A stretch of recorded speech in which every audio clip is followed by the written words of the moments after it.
This kid awakened an ability that everyone thought was useless, but what they'd later discover was that it was actually a power with limitless potential. Our protagonist, Jong Sang-woo, got the ability to clone himself. And what could a chubby guy like him possibly gain from that? Absolutely nothing. The protagonist went back home. His job was to play a famous game and sell his achievements. Curious about his new power, Sang-woo decides to test it out. He concentrates and pops out a clone. He's surprised to see the clone came out completely naked, and for the first time he gets a good look at how his snake stays hidden under all that fat. It's super weird touching another dude like this, but hey, it's his own body, so no big deal. He orders the clone to get dressed and decides to test if it'll take commands. Sang-woo makes the clone kneel and stand up a few times. Just as you'd expect, the little fatty was out of breath after only 5 reps. Just as he thought, a weak-ass clone is useless. His life was over. But then he noticed a system window pop up saying his vitality had increased by 0.01. Fast forward 1 month, and this was Sang-woo's body. He was running so much that the regulars at the park started to think something was off, like, that dude ain't right. But the truth was, the real Sang-woo was at home. In just 30 days, he'd lost 20 kilos. He had discovered some incredible things about his power. The clone's exhaustion and pain didn't affect him at all. If a clone pushed itself so hard that it died, it would just, poof, disappear. The most impressive part? He gets all the positive effects from his clones, and they always look identical to his new physical form. He can also give his clones orders telepathically. His slave number 1 was out running and was suddenly ordered to stop and do push-ups. And lastly, clones can't make more clones. If they could, the world would probably explode with billions of them. Sang-woo made his clone train for a month straight without a single break, massively improving his stats and his physical appearance. But a guy can't live on just training and spending money. Sang-woo needed to work and make some cash. He decides he'll get a job and take his clone with him to earn double the salary. His clone 1 will act like a normal person, and his name will be Gyeongdo. One of the people there is an acquaintance of the protagonist,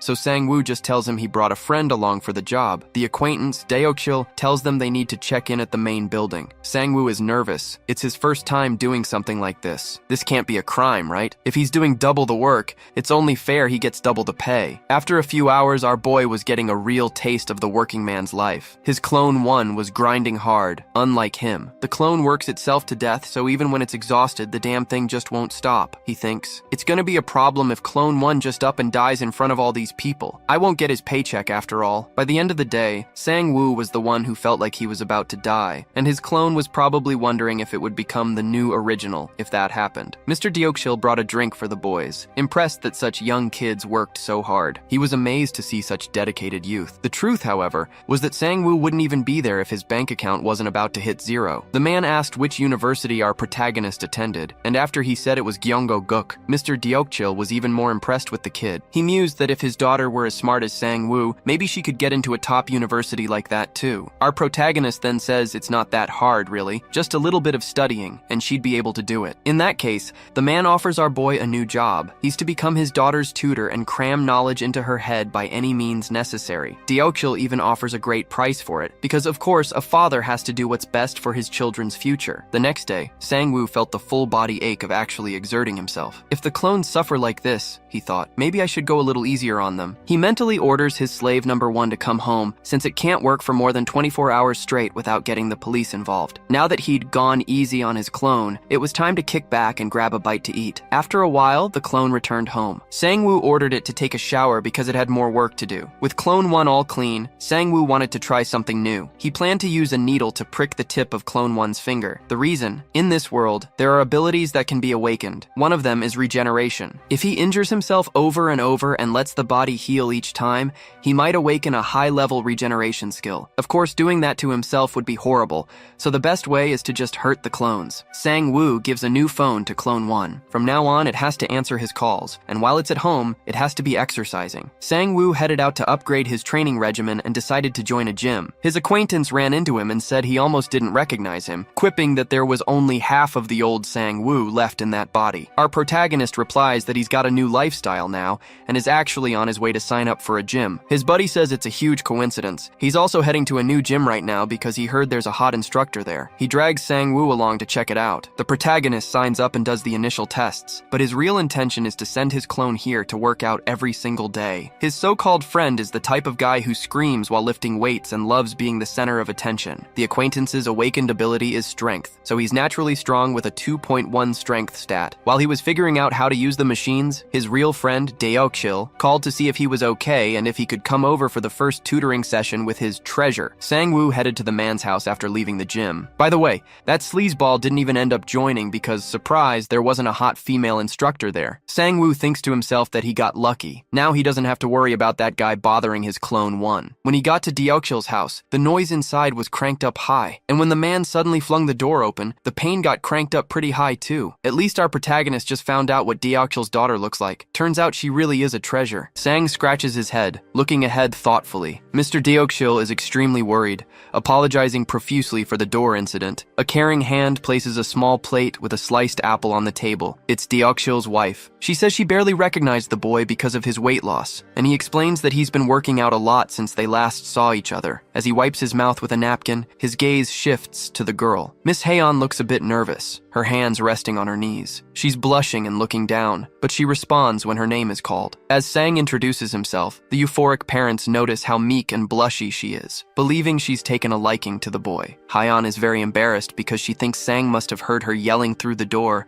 The protagonist confirms she's in her third year and asks to see her grades before they start the lesson, but this makes the girl look like she's just seen a ghost. Sang holds the girl's report card, trying to hide his look of disappointment as he sees her grades. Her grades are not good at all, ranging only between a 6 and a 7. The parents look completely dumbfounded, while the girl is so embarrassed she doesn't know where to look. Deokshil slowly stands up and quietly gathers his things, with that same dumbfounded look on his face. And then he shouts that he's leaving for work, leaving his wife to deal with the whole mess. Sang stops looking at the girl's report card and shifts his gaze forward again. She's looking down, discouraged, with a face like a lost puppy. With a reassuring smile, he says it's no problem. He didn't have great grades either, and knows a lot of tips and tricks. The girl's face lights up like Christmas morning, and she clasps her hands together, excited. Our protagonist says they'll both do their best to reach their goal, and they decide to have tutoring sessions twice a week. Back at Sang's place, we see his apartment complex from the outside. He enters his humble home, thinking that he still has a long way to go. Remembering his tutoring sessions with the girl,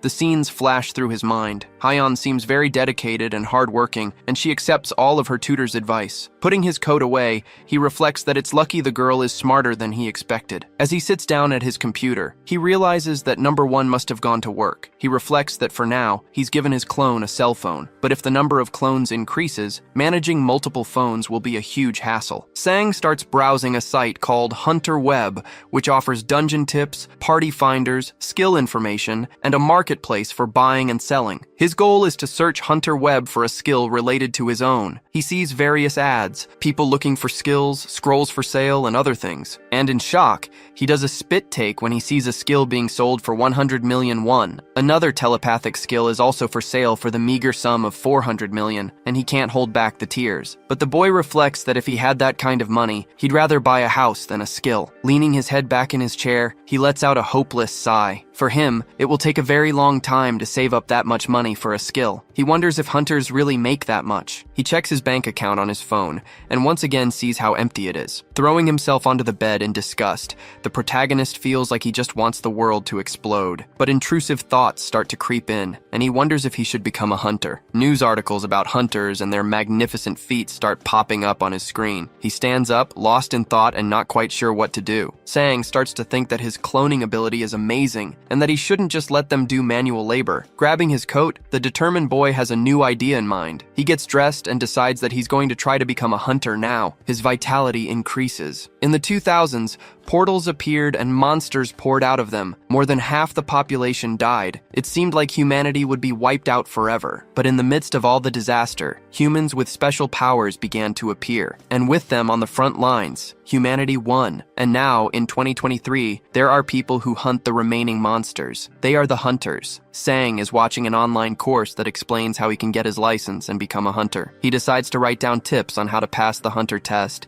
and heads to the Hunters Association. As he stretches, he realizes that ever since he started cultivating his vitality, he's been feeling much better, even with less sleep. He enters the association and makes his way through the building. A masked man with a sword on his back is talking to a weapons dealer. Another man, bald and covered in scars, is cleaning the parts of a firearm, and a suspicious-looking old man in a large hat is waiting in a corner corner of the room. Sang is amazed by how many strange types of people he can see there. He notices that there don't seem to be many people taking the test. A woman in a uniform announces that registration for the test will close in 20 minutes. He knows he needs to head to the basement, but the situation is starting to make his anxiety kick in. He arrives at a room with a sign that reads, "Hunter License, Test Room." With a trembling voice, the protagonist opens the door and says, "Excuse me." Incredibly, every single person in there was either super intimidating or just plain bizarre. No exceptions. Sweating like a pig, he wonders why there are so many people here. Two sinister-looking men laugh at the protagonist for saying, "Excuse me," as if he were some kind of fool. Someone in army boots approaches with firm steps. A scarred hand grips the table tightly. The man is a C-class hunter named Han Myungwon, and he will be the proctor for the license test. The test consists of a written exam, a practical test, and an aptitude test. Cheating is strictly forbidden, and he stresses that they never forget the cheaters. The men who were just laughing at Sang fall silent, intimidated. The protagonist is intimidated too. He understands the pressure here is intense. Looking out at all the participants, the instructor announces that the hunter license test will now begin. A car drives down the street. Traffic is flowing smoothly, and there's not much congestion. A person on a headset replies that they'll deposit everything before the end of the month. The person on the headset is the car's driver, and he tells his boss to calm down because he's no rookie at this job. But his boss screams through the headset, making the poor guy's ear hurt. The driver's name is Seo Kang, and he works for the JM agency. He knows his boss is going to kill him. He says that money isn't coming in, but there are many places it needs to go. Looking at his watch, he notices it's 15 minutes to 8 o'clock. The hunter's exam is almost over. He keeps driving across a bridge as the setting sun bathes the entire scene in orange. Someone raises their arm with a bracelet,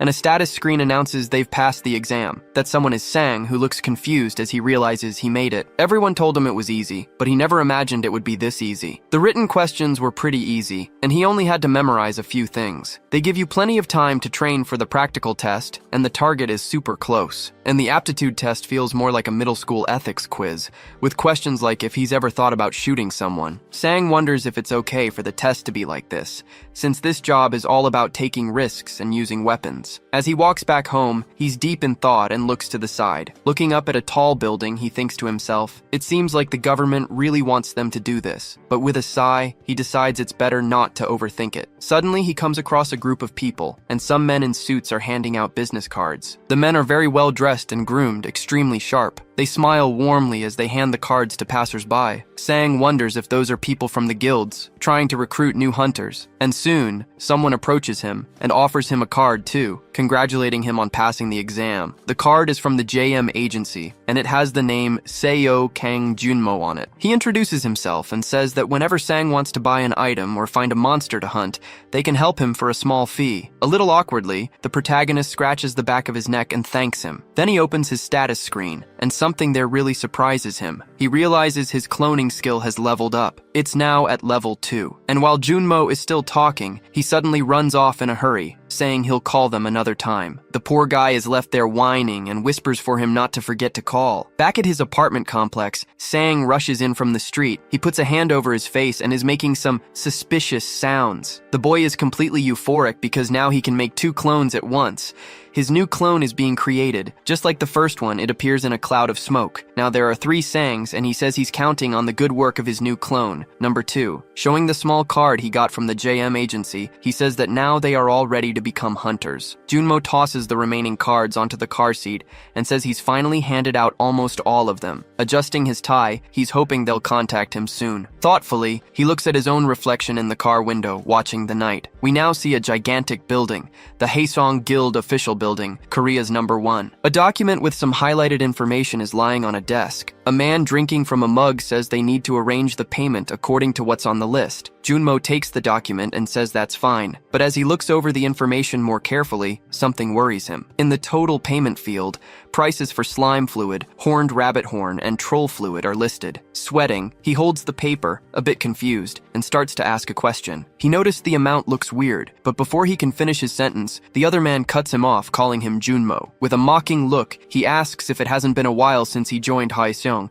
and Junmo confirms that it has. The man then explains that he needs to be sharp. which makes him a little worried. Placing the mug on the table, the guy adds that if they do everything exactly by the book, there won't be anything left for them. He puts a hand on Junmo's shoulder, saying he knows he's an upright guy, but they don't need to be so sensitive about the guild's services. Junmo looks furious and ends up crumpling the paper, but the man, still mocking him, asks again if he understood. Back in his car, Junmo says that if he knew it would be such a complicated situation, he would have just kept his mouth shut. A ringtone starts playing from his suit pocket. He quickly reaches for it, thinking it's his cell phone. When he answers, he confirms he's Kang Junmo from the JM agency. On the other end of the line is Jong Sang-woo, who says there's something he'd like to discuss. Night has fallen, and we see the outside of a shopping complex near a cafe called Starlux. Junmo enters the cafe, looking for the person he's supposed to meet. Sang is sitting at a nearby table and waves at him as soon as he walks in. Junmo apologizes for making him wait, but Sang explains that he just arrived too. The man asks if they're going to get something to drink. A cafe employee is near the register, and Sang says yes, he'd like to get a drink. They ordered an iced coffee that looks delicious. The man confirms if Sang wants to go on a safe hunt,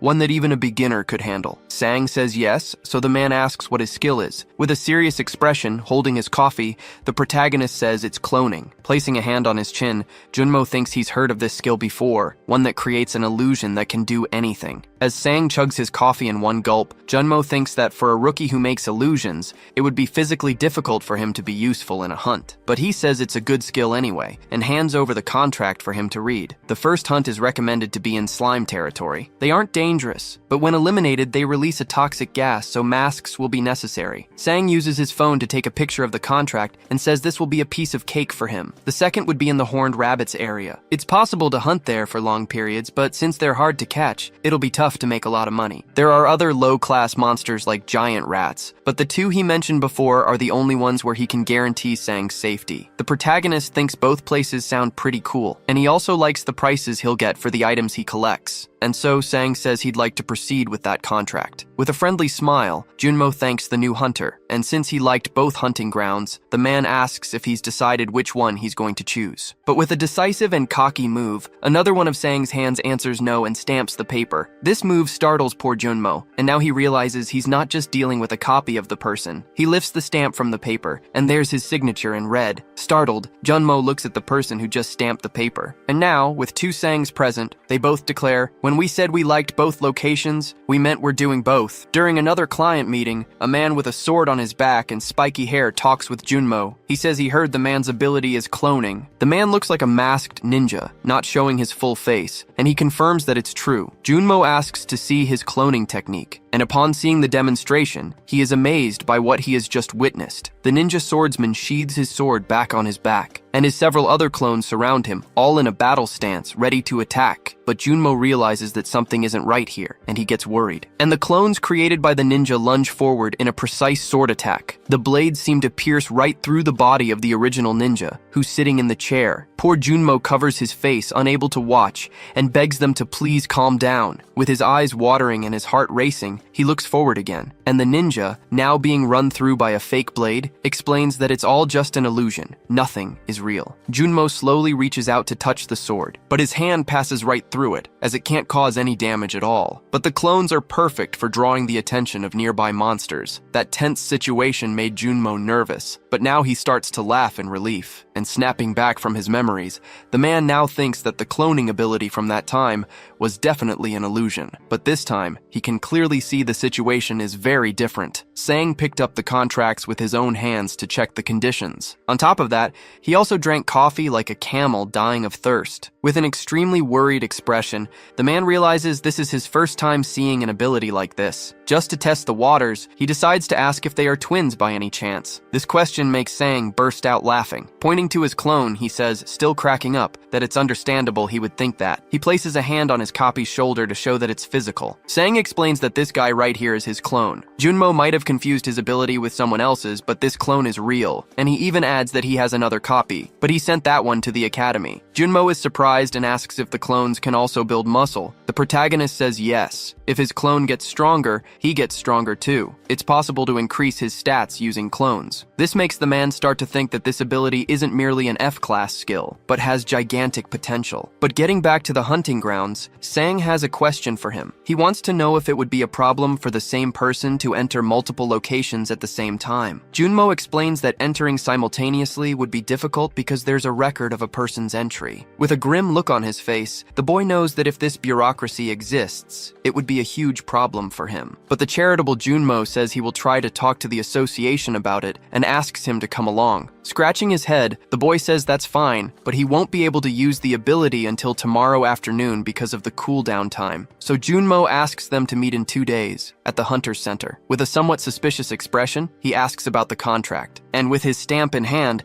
Sang says he already stamped it and that he checked the percentage ratio in the photo that number 2 sent earlier. The man then suddenly stands up, and this movement startles poor Sang. Extending his hand to him, Junmo says he's looking forward to working together. And with a somewhat distant look in his eyes, Sang begins to reflect on the important step he has just taken. Finally, they shake hands, sealing the deal. The clone remains apathetic, sitting in his place while the two seal the contract with a handshake. 2 days later, back at the huge Hunter's Center building, our protagonist is walking down the street attentively, looking from side to side. Someone calls out for Hunter Nim and he looks up, surprised. Junmo adjusts his tie while saying the boy arrived early and it wasn't time yet. Sang explains that he came quickly in case he was already waiting, and asks if this is the association inside the Hunter's Center. Junmo confirms, and they take a number from a ticket machine. The place is very large, and a voice calls out for the next hunters to be served, until it's Sang's turn, and the clerk asks if he wants to get dual access to the hunting ground. He explains to the protagonist that he is the first person since someone named Jumper to request this right to dual access. As expected, this is not a common case, and the employees search through piles of files. Sometime later, the employee returns and asks him to go to the civil service office to process the relevant documents. That whole mountain of paper startles both Sang and Junmo, who just stare at the giant pile. The man says he will take care of these documents and asks the boy to head to the skill demonstration room. He goes to a counter with a female attendant and hands over the stack of papers. Meanwhile, Sang arrives at a room where there's a young woman in a lab coat and a transparent chamber. Concentrating, he forms a cloud of energy like he always does when he's about to summon his clones, and a new Sang appears in front of him, perfectly identical and completely naked. Apparently, the protagonist forgot about this little detail, and it leaves the young woman quite embarrassed. Elsewhere, a man is working on the bracelet with high-precision tools. He's examining a specific part with sharp focus, and then he announces that the identical ID bracelet is complete. Now the clones can access the hunting grounds by scanning their fingerprints. Simultaneous entries and exits are possible, and wherever he enters, the clone can enter too. The excited man says this is an unprecedented ability, not just in Korea, but in the entire world. Sang finds the man's attitude a bit invasive, grabs his clone, and says they're leaving. The man is a bit disappointed, as he believed the clone could have been an excellent test subject. Sang meets up with Junmo again, and says that the authorization request is finished. Now all the preparations for the solo hunt are complete, and he and his clone are ready. Junmo asks if he's heading to the hunting ground now, and he says yes, because his schedule is free today. The man asks why he's hiding the clone with a mask, and the protagonist explains that there are a lot of people interested in him. But while the two are talking, someone is watching the three of them from a floor above. It's a person with a sinister aura, showing a malicious smile. This person is the Hyeseung Guild Master, Shin Hyeseung. He scratches the back of his neck and says he was wondering who it was, and found out it's Junmo. And then, he yells Kang Junmo's name from above, grabbing the guy's attention. A loud noise comes from upstairs, a huge crash, and surprising everyone on the floor below, the guild leader jumps from the upper level, making a heroic landing. With a smirk, he says it's been a while, and that they're meeting in a place like this too. Sang gets a little tense. He looks at the man who just landed and thinks he might know him. Shin starts to get up and says he didn't know he was still working as a hunter. The protagonist recognizes that guy is the guild master, and that he fell from at least a few floors up. Junmo maintains a serious and apathetic expression, looking directly at Shin. Almost through clenched teeth, he greets the man very politely. This sends the man into a fit of laughter. He asks what he means by sir, and all these formalities. Looking him over, he asks who this guy is. Junmo explains that he is a hunter associated with their company. Shin's pupils dilate, and he sighs a little. Looking the protagonist up and down, he says he understands, and then his eyes are drawn to one thing in particular. He asks Junmo if Sang is perhaps an F rank. The protagonist doesn't like this assumption at all and looks completely dejected. With a trembling voice mocking poor Junmo, he says that someone who once supervised C and D ranks has fallen this far, and while laughing hysterically, he says he can't believe he's now taking care of an F rank, especially one dressed in a sweatshirt like that. This irritates Junmo, who clenches his jaw, holding back the urge to insult the big shot's entire family line. But Sang places a hand on his shoulder, as if to tell him to calm down. He has a serene expression, unfazed by the pompous man's mockery. The man, in turn, is even wiping tears from his eyes from laughing so hard. He puffs up his chest at Sang and says it looks like he has something to say. But the protagonist returns it with a very friendly smile, as if he's come in peace. And he says he's honored to meet the country's #1 guildmaster. The flattery technique worked. Shin says he doesn't have the eyes of an F rank and seems to have his head on straight, but with a more sinister aura. Sang says he's not done yet, and that's not all. That the guild is #1 in the country's dungeon monopoly. Shin's expression brightens even more. And it's also #1 in hunting ground restrictions, and in terms of payment rates. Sang acts overwhelmed, saying that for someone so important to be complimenting him, he has no idea what to do now. Scratching the back of his neck, Shin says the boy has guts and feels flattered, and a sinister energy begins to emanate from him as his smile turns dark. He places his hands on Sang's shoulders and says he wants to see if his skills are as good as his courage. This worries our protagonist, who immediately starts sweating nervously. But interrupting the situation, a man with glasses and a bowl cut shouts for his sir. He comes running towards Shin, who refers to the four-eyed man as a buzzkill, and because of that, he says that's all for today and steps away from the boy. Looking at him with malicious eyes, he asks for the protagonist's name, but our boy doesn't just hand over the information and tells him to find out for himself. Waving his hand, he says he's a fun guy and says goodbye to Mr. Junmo. The man with glasses gives Mr. Shin a little scolding, saying he shouldn't leave the association like that. Now in the car, Junmo, Sang, and his clone are silent and thoughtful. A bit awkwardly, Junmo thanks the protagonist for what he did earlier, but he says he couldn't just stand by and watch. He had to act. Junmo asks if he knew about his relationship with the Yixiang Guild. The boy replies that he's no fool and found out a few things by researching the JM agency. He says he had trouble finding material, but managed to find a rumor that Junmo was fired from the guild. Some pages show people commenting that the guild is horrible, among other cruder insults. And Sang adds that there were comments telling people to never join the JM agency because they would be targeted by the Yixiang Guild. So, a little confused, Junmo asks why he chose this agency. And with a sly grin, the boy replies it was because of the very good payment rate. The clone, as usual, is mute and silent, just looking out the car window. Besides, the protagonist says he can trust Junmo if there's anything he can't handle in the industry and with the guild. The man is flattered by this show of trust and grips the steering wheel firmly with both hands, and so he thanks him from the heart, and they continue on their way through traffic. Inside the gym, some background music is playing to hype up the gym goers. A hand wrapped in bandages, already covered in bruises, trembles while performing the exercise. Toned and trembling legs also push on with full determination. It's Sang's clone, completely focused on the exercises, which even makes the other people at the gym worried. The instructor bites his thumbnail watching all that unusual effort. A woman approaches and asks if it's okay for him to keep pushing himself like that,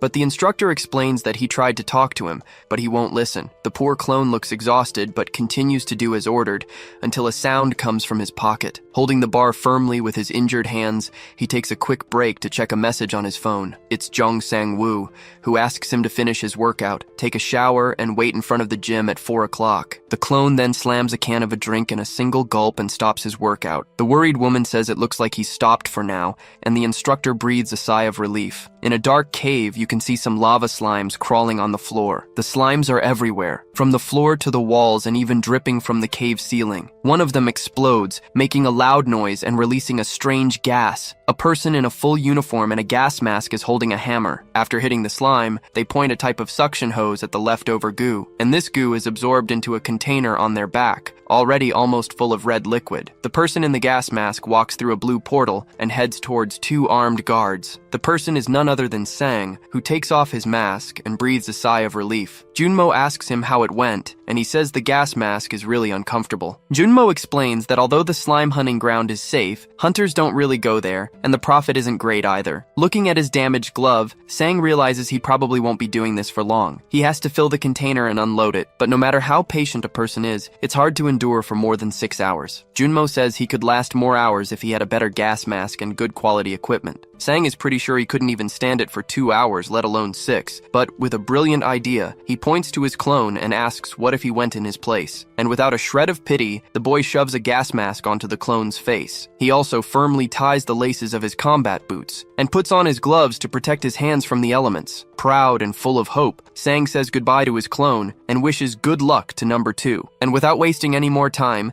he asks Junmo if they can go to the horned rabbit hunting ground now. He was about to point to clone number 1, but he isn't there with them. With a blank look on his face, Sang remembers he still hasn't picked him up from the gym. Poor clone number 1 is waiting with his gym bag, his body trembling from the intense workout. There he is, clone number 1, waiting just as his master ordered. A car approaches and parks right next to him. Sang yells from the window, telling number 1 to get in the car. The sun is setting over the big city, casting a wonderful glow. Junmo asks if Sang plans on just calling his clones number 1 and number 2. The protagonist explains that since they're all identical, things would just get confusing if he started giving them creative names. The man agrees, saying that since they're clones, names aren't really necessary anyway. Changing the subject, Sang says he heard that people normally use guns to hunt the horned rabbits. Making a gun gesture with his hand, he asks if he'll need to prepare any special equipment for that. Junmo explains that he can use his own gear, but there's also equipment available for rent at the hunting ground, though it's not free. But he agrees the boy will need his own equipment eventually. Since rented gear can only be used on site, it's easier for the owners to retrieve it. With his hand on his face, Sang starts to think, until he hears something. The man tells him they've arrived. That's what the sound was. Now they're at the Ujangsan field, filled with battle tanks and all sorts of military hardware. The guards securing the area are heavily equipped and armed. One of them is holding light sticks, signaling the way for tanks and aircraft. Sang realizes the place is enormous. It's nothing like the slime hunting ground. Junmo explains this is the famous field where a monster invasion once took place. Putting a hand to his chin, the boy thinks he's heard about this before. Normally, portals are disconnected from the outside world, and most hunts happen after the hunters have already gone inside. However, in some cases, a monster comes through the portal and destroys the surroundings, turning the area into a battlefield. And 5 years ago, a monster invasion happened right here. Most of the strongest monsters were defeated, leaving only a few F and E class ones behind, so it's a great spot. Worried, Sang asks if there will be any complaints about the noise. The two get ready to enter the field, stopping at a weapon rental shop. A scowling attendant shows them a powerful gun and says it'll be 700,000 won in total. Wincing at the price, Sang knows that's a ton of money, but he hands over his card. Junmo explains that the ammunition is the biggest expense, but if he manages to hunt just one horned rabbit, everything changes. They're that valuable. The area is divided into sections, even inside the field itself, and the spot they're heading to is on the 3rd floor. They reach the spot, and the man in front announces that they've arrived at their destination. And while they're standing there, a deafening blast erupts. Junmo claps his hands over his ears. The field has a surprisingly pleasant vibe. There are people shooting and others eating on the side,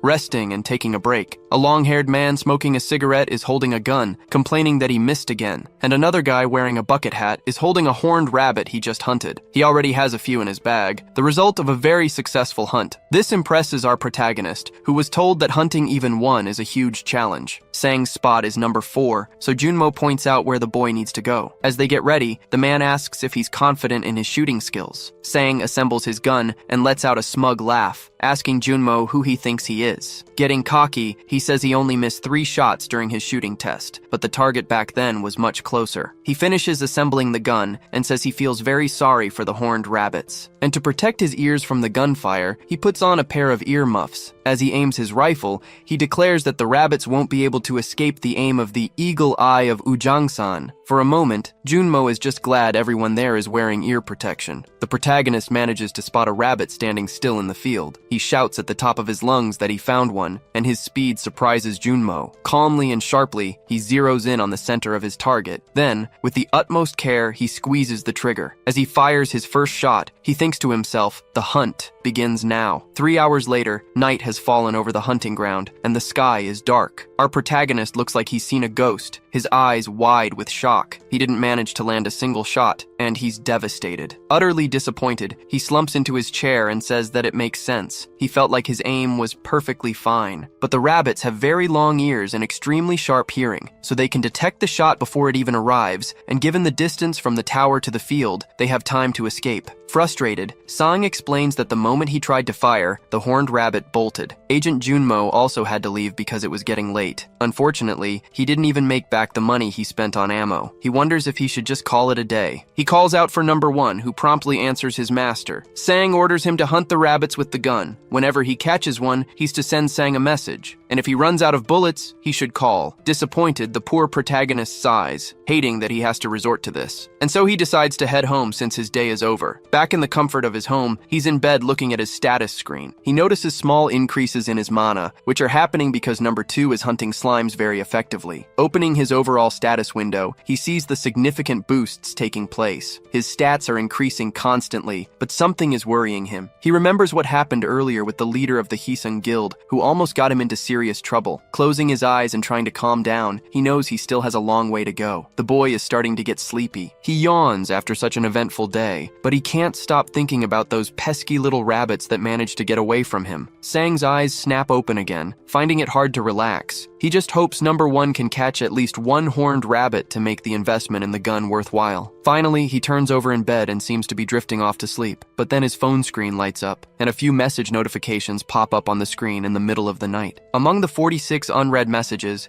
many of them are from his clone, who managed to hunt some rabbits. It's a beautiful day in the city. The sky is partly cloudy, but still mostly blue. We see a shop in a building complex, surrounded by various signs. Junmo is lost in thought, his arms crossed as he gazes out the window. A ringing phone shatters his peaceful moment. He answers promptly, identifying himself as from the JM agency. The voice on the other end asks if this is the agency for the hunter, Jung Sang-woo. The person introduces himself. He's the manager of the slime hunting ground. He asks Junmo to come quickly and stop Sang. When Junmo asks why, the man explains that Sang has been hunting for 24 hours straight, and he's completely lost it. Worried and with a noticeably shaken voice, Junmo says he'll be there as soon as he can. Meanwhile, our hero is just waking up from a very nice nap. Upon checking his phone, he notices he's received a few messages, and that number 1 has run out of ammo. And suddenly his eyes go wide as he checks his notifications. He wonders why he has so many messages piled up. Sang looks like he's just seen a ghost, his eyes glued to the screen. The agent has already arrived at the slime hunting ground,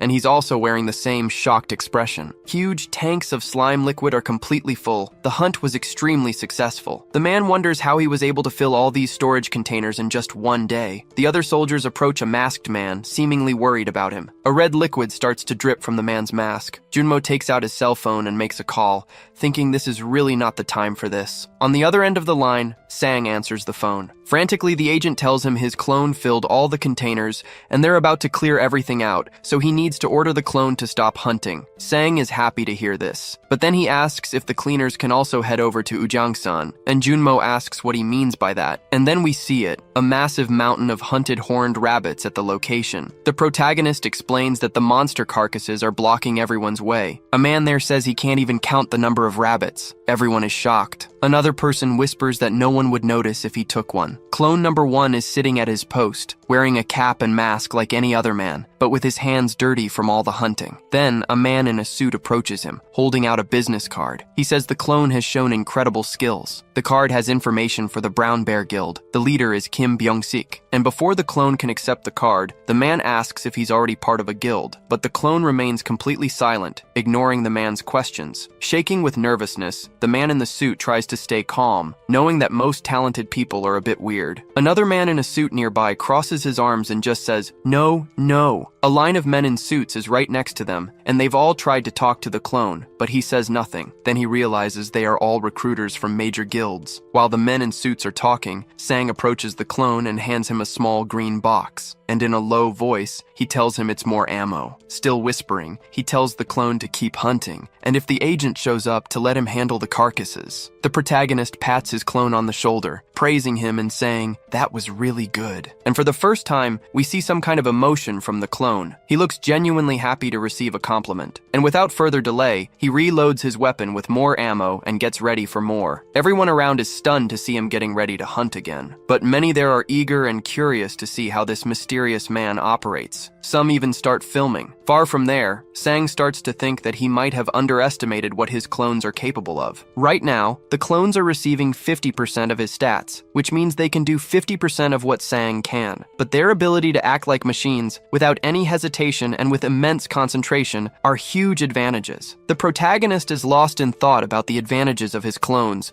when a voice shouting, "Teacher!" snaps him out of his trance. Turning his head, the young woman asks him what he's thinking so hard about. He tries to compose himself, saying he just observed her activity and it was much better than last time, but she insists on asking what he was really thinking about. Sang explains it's nothing major. He just went to a hunting ground and did better than he expected. Hayan is shocked to learn that her tutor is a hunter and even stands up from her chair. The boy forgot that he never mentioned it, and she says she had no idea. Then she takes out her phone and asks if her teacher knows who the hunter is that everyone's been gossiping about today. She shows him a video and says it's Ujang-san's Hawkeye sharpshooter, and Sang nearly chokes when he sees it's his clone. Still a bit dazed from the shock, he can't manage to answer if he knows who it is. She moves the phone even closer to him and says the man has already hunted over 200 rabbits and might set a new record, but he doesn't say a word, he doesn't respond to anyone, and that makes him even cooler because he's so mysterious. When asked for his name, he only replied that he is Ujang-san's Hawkeye. This information makes Sang's face sink. The young woman says she thinks the hunter is really cool and that her real dream is to become a hunter too. The protagonist asks if she's an awakened. She says yes, and that she has a license too, but she's afraid to go to the hunting grounds. She gulps, taking a moment as she looks at the protagonist. Tucking her hair behind her ear, she asks if she gets a good grade. Could he take her to a hunting ground just once? Sang says that's not hard, but if she can pass the university entrance exam, he will definitely take her. The girl gets excited immediately, and he explains that he also knows some safe hunting grounds. Then she holds up her pinky finger, asking him to seal the deal with a promise. The boy sighs, pleased to see his student's determination and willingness, and so he seals their agreement, linking his pinky with hers. With a determined smile, she tells him not to change his mind. As night falls, Sang asks her to keep it up, because this way, he knows she'll be able to get into Gyeongguk University. A while later, the bedroom door opens, letting the light spill out. Haeyeon's mother is washing the dishes and is surprised to see the lesson has already ended. She asks if the lesson went well, and the protagonist confirms that everything went fine. Haeyeon has her ear pressed against the door, listening to her mother and her teacher talk about her. He's praising her. The woman offers to have Sang stay for dinner, but he says he has somewhere he needs to be and says he'll be back on Monday. Hearing this, the girl immediately starts to sweat. She flops onto the bed, dreamily hugging a teddy bear and thinking about her appointment with him. Forming a small flame in her hand, she says that her teacher is a hunter, and thanks to that, their conversation today was great. At first, she didn't like the idea, because he was someone her father knew, but now she's changed her mind. She starts to remember her teacher's smile, and her heart begins to race. He's kind, considerate, and on top of that, she thinks he's a great teacher. The girl also remembers the sincere smile Sang shows her sometimes during their lessons. Clutching her teddy bear tightly as she blushes,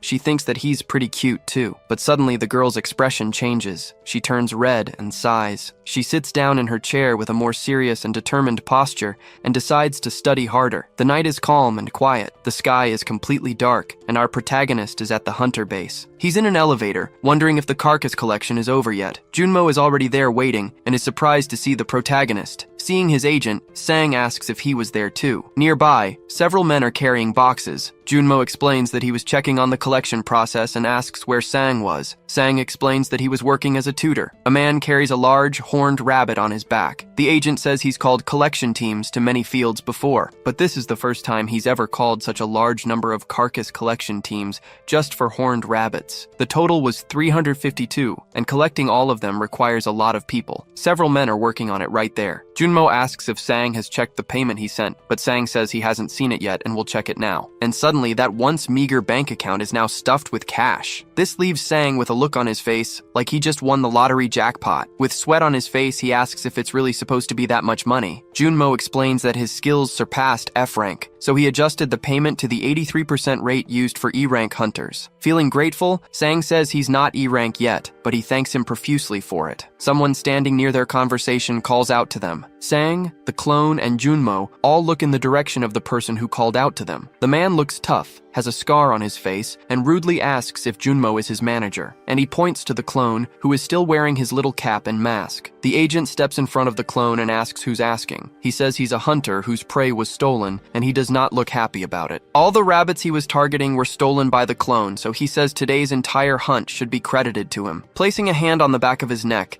the smug guy says they should pay for it. Junmo is a little apprehensive. It's never fun dealing with this type of person. He whispers to Sang that they apparently chose chose the wrong place, and Sang says he didn't know these kinds of people existed. Placing a hand on his chin, our protagonist starts thinking about what to do in this situation. Then, very quietly, he tells his agent he has an idea. The opportunistic jerk watches the two of them talking and asks what they're whispering about. But, holding out his hand, he says he's a man of scruples and will accept just 10% of the total payment. As if his soul had just left his body, Sang just looks completely dumbfounded. The man asks if he's laughing, and if he thinks he looks like some kind of clown. Sang puts a hand on his clone's shoulder and tells the man not to worry, because he won't be back here for a few days. He tells his agent they should go, but the man gets irritated and refuses to back down, saying he's not finished yet. The two of them simply ignore the man and walk past him, with Sang saying they're going to the nearby cafe. This makes the guy extremely furious. The veins on his forehead start to pop out. Then he winds up for a big punch aimed right at the protagonist, screaming at him not to ignore him. And quickly, Sang orders number 1 to act. The clone's eyes glow like a newly activated robot, and the clone steps in front of the punch that's just about to hit the protagonist. The punch lands with full force. He's thrown backwards by the impact, and the man looks a little confused. The force of the punch was incredible, and poor number 1 goes flying. He crashes into some boxes in his path like a pinball, and finally, he lands hard on his back with his arms spread wide. The punch probably hurt his face because there are scuff marks on his mask. The thug's demeanor completely changes now. He gets upset, saying he didn't even hit him that hard. So Sang takes advantage of this, raises his phone, and starts recording everything, yelling about how cruel the man is. The protagonist yells that people won't let it slide if they find out someone acted with such violence in a sacred hunting ground. And then the thug is at a loss, looking all around as the cleanup crew stares at him. Shouting loudly, Sang says it would be a real shame if this video ended up on the Hunter web. The man's face is red and veiny. He's super nervous and completely at a loss for words. Getting closer to him, the protagonist places his hand on the guy's shoulder, looking utterly convincing. With a sinister aura, he then suggests that they should just go their separate ways. The man starts to grit his teeth in rage, left with very little choice. Later, at a cozy cafe with some chairs outside, Sang is having a drink and asks, startled, about the Hisung Guild. Junmo thinks the hunter who was looking for a fight earlier was a member of that guild. Since the Hisung Guild is so large, it has all sorts of people,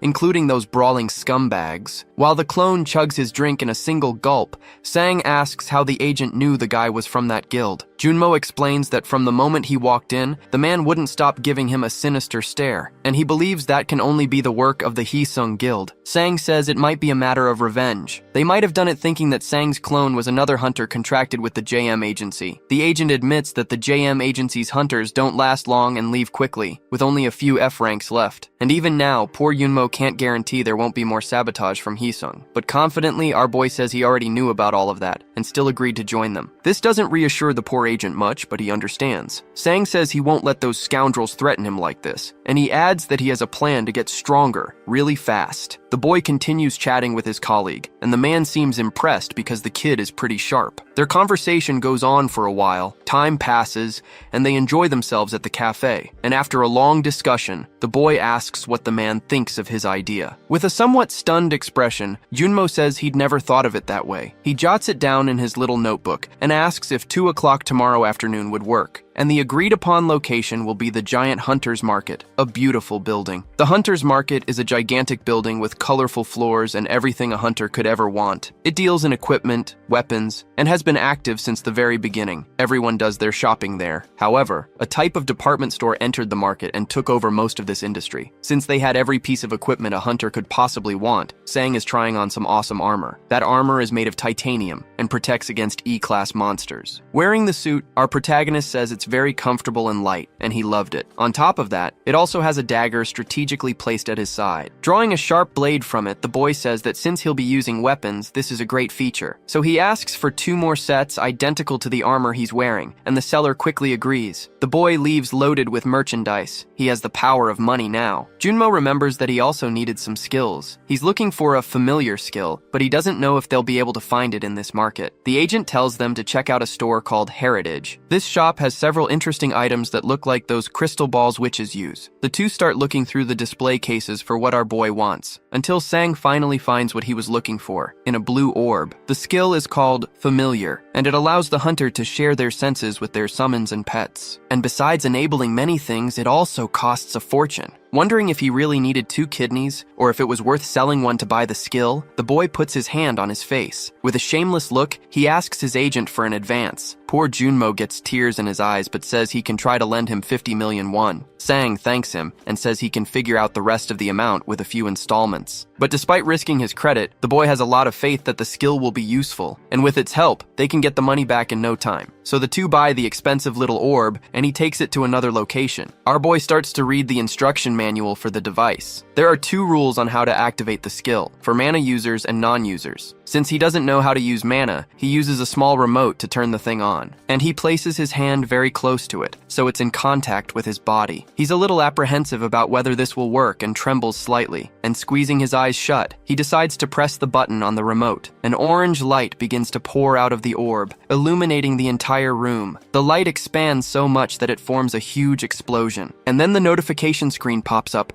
announcing that the familiar skill has been created. This skill is at level 1 and shares senses with the chosen target. Sang looks at his hands with a perplexed expression. The skill orb disappears after that whole explosion of light, and clenching his fists, the protagonist can feel the power flowing through his veins. He gets up from the floor and calls his beloved and obedient clones. The 2 walk in perfect sync, coming together to their master. They're already dressed for the mission, wearing the armor he bought earlier. Sang looks at the 2 of them with an encouraging gaze and tells them to begin. Before this, when the protagonist was chatting with his agent, he asked what he thought about the hunt's results. He said the outcome was wonderful and that he never would have expected such a result. Sang explains that the clones only have half of his stats, but one of them managed to catch over 300 rabbits. And even when he ordered the clone to take a punch for him, it stepped in front without any fear. It takes a lot of determination not to be afraid of taking a fist to the face, and Sang believes it would also be fully capable of beating up that thug if it wanted to. Junmo understands that the boy is saying that even with lower stats, they have better control of their bodies. He confirms this and says he's going to use it to his advantage. The agent asks how he plans to do that, and he explains that first, he needs 2 places, training grounds so he can practice his long-range and short-range skills. They arrive at one of these training grounds, and a burly instructor appears to greet them, and they also go to another shooting range to practice their aim by shooting at clay pigeons. The protagonist decides he's going to push the clones' training to the absolute limit so they can surpass their boundaries. Both the muscle-bound instructor at the physical training ground and the elderly man at the shooting range are impressed by the clone's attitude. At the physical training ground, the clone wants to have a duel, and the teacher is worried about it. And at the shooting range, instead of using a shotgun as is customary, the other clone wants a pistol. Both clones have the same determined and courageous look in their eyes, and they say they're sure. At the physical training ground, the clone grabs his batons and tells his opponent to get ready. And at the shooting range, the clone picks up a real pistol, not a practice one. The shooting instructor is very wary of the situation and, holding a device, he tells them to begin. Meanwhile, at the physical training ground, the instructor sent the craziest guy to fight against the clone. The 2 begin their challenges. The crazy man lunges forward and the clay pigeon flies into the sky. With a super fast move, the clone manages to snatch one of the crazy opponent's batons, and the other clone manages to hit the flying pigeon with a single pistol shot. The burly instructor's jaw is on the floor, unable to believe what he's seeing. Meanwhile, the shooting instructor looks like he's just seen a ghost. The physical training clone is still in a fighting stance, holding his baton attentively, and the shooter clone holds his gun, which is still smoking from the shot. We return to Sang and Junmo's conversation, and he explains that this is why he needs the familiar skill. The agent is surprised by this well-thought-out explanation. He still doesn't understand why the boy wants to share his vision with the clone, but Sang explains it's not just for his vision. Sang explains that it's important to remember that the other senses will also be connected. Imagine if he uses his skill while the clones are practicing shooting or fighting. At that moment, the boy closes his eyes and tries to concentrate as hard as he can, and then he activates his familiar skill. The aura around the boy turns neon blue, and you can even see a simmering energy. It's like a big bang in his senses, and he begins to experience many sensations. He can see his clone who is fighting with the baton, and he can also see the wild opponent approaching with full force. The protagonist can see the fight from a distance as it happens in real time. He can control the angle of his joints and his body's balance to dodge attacks. And with that, the clone manages to avoid the blow with ninja-like reflexes. The movement of muscles and the flow of force are also controlled by Sang. In addition, he also controls the breathing during the preparation for the shot. This makes his clone's aim and dexterity infinitely better. The aim aim and the direction of vision are also strategically modified. The clay pigeon seems to move in slow motion, making it much easier to hit. And Sang can do all of this for every single one of his clone's movements, in their entirety. He is still with his eyes closed, concentrating on every move. Now, he slowly opens his eyes, returning to his reality. And with a determined smile, he knows that now he can have them all. As he uses the familiar skill, the aura around him forms a blue flame. Convinced it was a fantastic deal, he looks at his hand, proud of his skill. The experiences he just had were magnificent, like the rush of air as the opponent's staff passed by his face, or the smell of gunpowder and the kickback from the gun he fired. And he can even feel the fatigue his clones must be feeling. But he didn't move at all. He just shared their senses. And he got to experience the movements of his clones, who have bodies identical to his own. So it's as if he could imitate any of those movements right now. A status screen suddenly pops up, notifying him that his strength and cooldown time have increased. He decides to reconnect with number 1 and see who he's fighting. And again, he closes his eyes and starts to concentrate to activate the skill. Sang once again unleashes his flaming blue aura, releasing his power. We can see several punching bags around the place. He has just transported himself to the gym. Number 1 is in a battle stance, holding his staffs and looking at his opponent. This opponent also uses 2 staffs. It's that man in the kimono who looks like one of the strongest fighters. Sang can see that this opponent might be quite a challenge. The other students in the dojo are shocked to see that the trainer is going to fight personally. Both opponents prepare to start the fight. Number 1 starts the battle with a precise strike that immediately knocks one of the trainer's weapons away. The blow is extremely powerful, knocking the muscular trainer off balance. And in his thoughts, the big guy believes he lacks experience with staffs in his attacks. But his defense is different. It seems like he's able to predict every attack. This worries the trainer, and he begins to focus more. The veins on his face bulge, and with that, he manages to land a direct hit on the clone's staff. This makes the clone feel the impact, and his arms tremble slightly. He raises his arm with phenomenal strength that even startles the instructor. The 2 opponents bring their faces close in a sinister stare down. The instructor is amazed by the force of the attack and by his ability to copy his move in an instant. Things are looking bad for the big guy, who starts to worry about his chances of winning the challenge. So he unleashes a last resort move with his arms, but the clone manages to dodge. The crowd goes wild, unable to believe he managed to dodge it, and taking advantage of the instructor's open guard, he makes his move. He manages to land the blow, which hits the staff but also affects the man's shoulder. Shocked, the instructor feels the impact of the attack, as if smoke were rising from his staff. He realizes he's also been cornered. The wall is right behind him. Seeing he has the advantage, number 1 already prepares his next attack, but the instructor hasn't shown all the tricks up his sleeve yet. And using the wall for support, he manages to do a flip and dodge the blow from above. This move greatly impresses Sang, whose eyes go wide. The brawny man lands from his jump right behind the protagonist's clone. With his eyes glazed over and ultra-focused on his movements, he's still ready. The students there are proud of their trainer, but they know it was a close call. Meanwhile, poor Sang feels the result of his last attack, an excruciating pain in his wrist. As he gets up, the trainer says that last blow was very dangerous.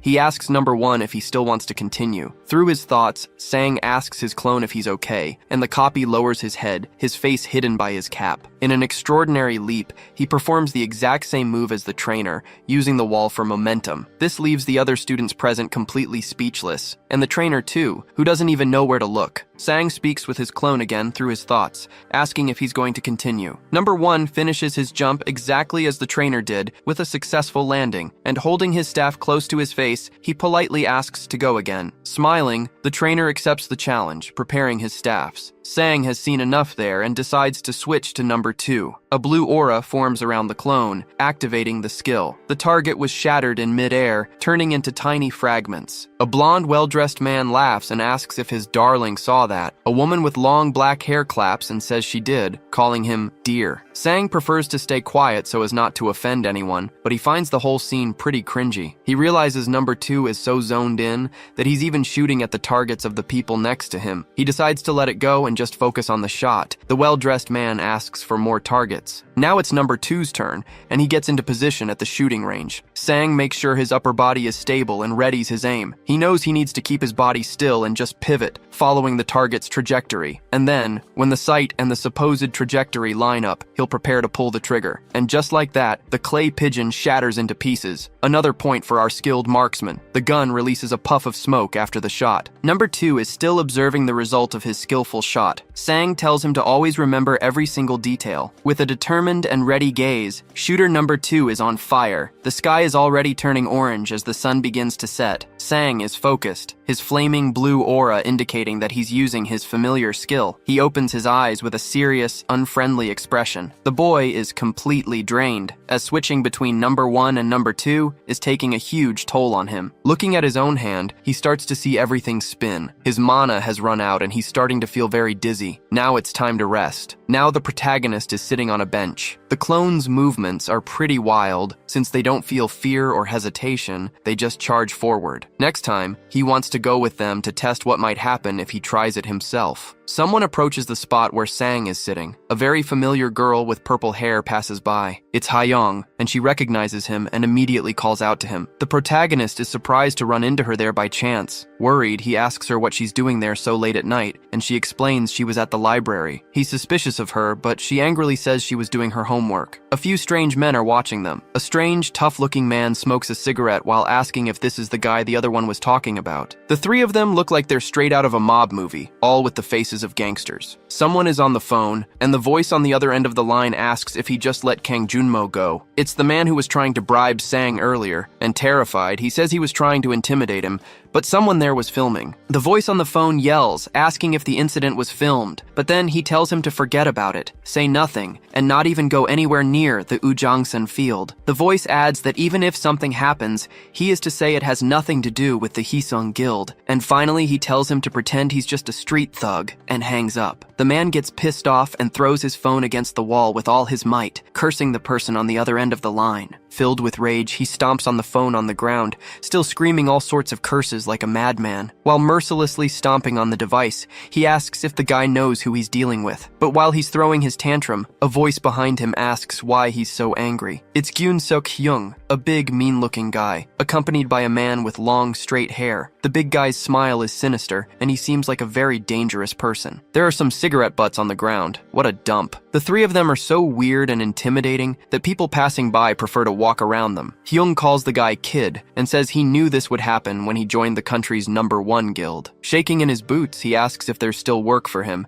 and says the guild told him not to go near the Ujangsan field. Hyung turns to the long-haired guy named Chang Won, who says he might have some part-time work for the man. But as they're talking, he notices Sang and Hayoung nearby. Coincidentally, the two of them are casually chatting just a few meters ahead. The guy with the scar points to Sang and says he's the bastard who recorded the video. Smiling, the big guy tells him to calm down, saying he got really out of control. Leaning against a pillar, he starts to watch. Hyung moves closer to his colleague and also watches the protagonist and the girl. Sang looks super relaxed and at ease while they talk. Hayoung asks her teacher what he's doing there, and he says he's just exercising. A voice interrupts the teacher and students' chat. Someone approaches, stepping on a cigarette butt, and says he heard his little brother owes him something. It's the three mean-looking gangster-like guys approaching them. The girl asks who they are, and Sang says he's never seen anyone fatter, but then he sees that annoying guy with the scar is among them. Sang then recognizes him and immediately starts thinking about his clones. The protagonist stands in front of the girl and asks how he can help them, and the scar-faced guy immediately turns red, making a sour face. But before he can throw a fit, his chubby friend tells him to relax. And he explains that he's there because he heard Sang has a video of his brother making a mistake while he was a little too excited. The big guy asks him to delete the video, and then they'll leave peacefully. Sang holds up his phone and asks if everything will be fine between them if he deletes the video. He holds his phone, pointing it at the guys, and he asks if there's any guarantee that they'll really let him go if he deletes the video. The hefty guy puts a hand to his mouth, giving a very sarcastic little smile, and he says he recognizes Sang isn't an idiot, and that they really won't let him leave unharmed. He adds that the protagonist wasn't smart enough to delete the video when he filmed it, so now it makes no difference. Speaking very quietly, the boy tells Hayoung to wait for the right moment and run, and he retorts to the guys, saying that of course there's a difference. The boy is scared and didn't imagine he'd get into such a difficult situation so soon. But he gets into a fighting stance and says the difference is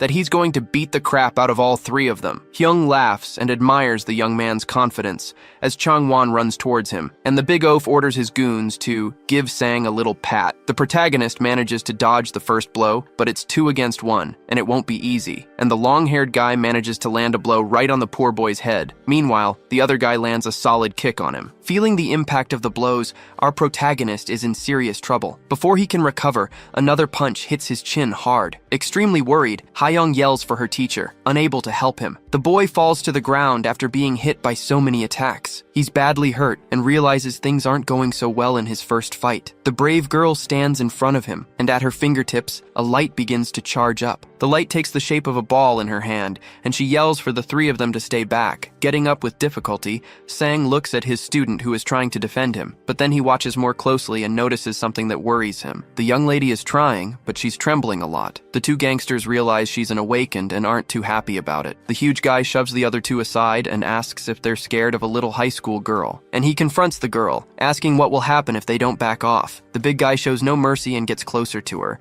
intimidating her. But before he can get any closer, the girl shouts for him to stay away and unleashes her energy. The man's large, blubbery body is approaching her. The girl starts shaking in her boots, gritting her teeth with worry, and in a somewhat clumsy way, she unleashes a strike with her hand. The strike flies towards the big guy's swollen belly and hits him. This impact creates an explosion that echoes through the area, kicking up a lot of dust and smoke. The other two gangsters are worried about Hyung and shout his name. The smoke begins to clear after a moment. Hyung is still in one piece and says that, first of all, the awakened are extremely common, and she shouldn't brag about it. The only damage the huge guy suffered was to his clothes, which are now torn and reveal sinister tattoos. He raises his huge arm, preparing a slap, and tells Hayoung to grow up. But just as the attack is about to hit her, Sang jumps in front of her. With hatred in his eyes, he tells the big guy that the fight between them isn't over yet, and with all his strength, he lands a punch right in Hyung's face. Since his guard is down, his arms fly back, revealing an awakened's bracelet. Hayoung notices this and is surprised by this information. Our protagonist is giving it his all in this unfair 3-on-1 battle. Hyung feels the effects of that solid punch to the face and groans in pain. Sang stays on guard, and the big guy is furious about what just happened. He thinks he needs to recall the memories of clone number 1, and what the clone saw wasn't the opponent's staff. The boy needs to look at the enemy's shoulder and move in advance to dodge the attacks. He knows an attack isn't just about swinging your arms around wildly. It's something that changes the body's structure, engaging muscles from the legs to the waist, and from the waist to the arms, in a complex motion. By being more calculating and observant, Sang manages to land another effective blow on his opponent, but he sees he won't be able to dodge the next punch, and that Hyung is going to hit him. So instead of trying to dodge, he lands a double punch right in the guy's stomach. Sang is tired and out of breath, but his opponent is in much worse shape,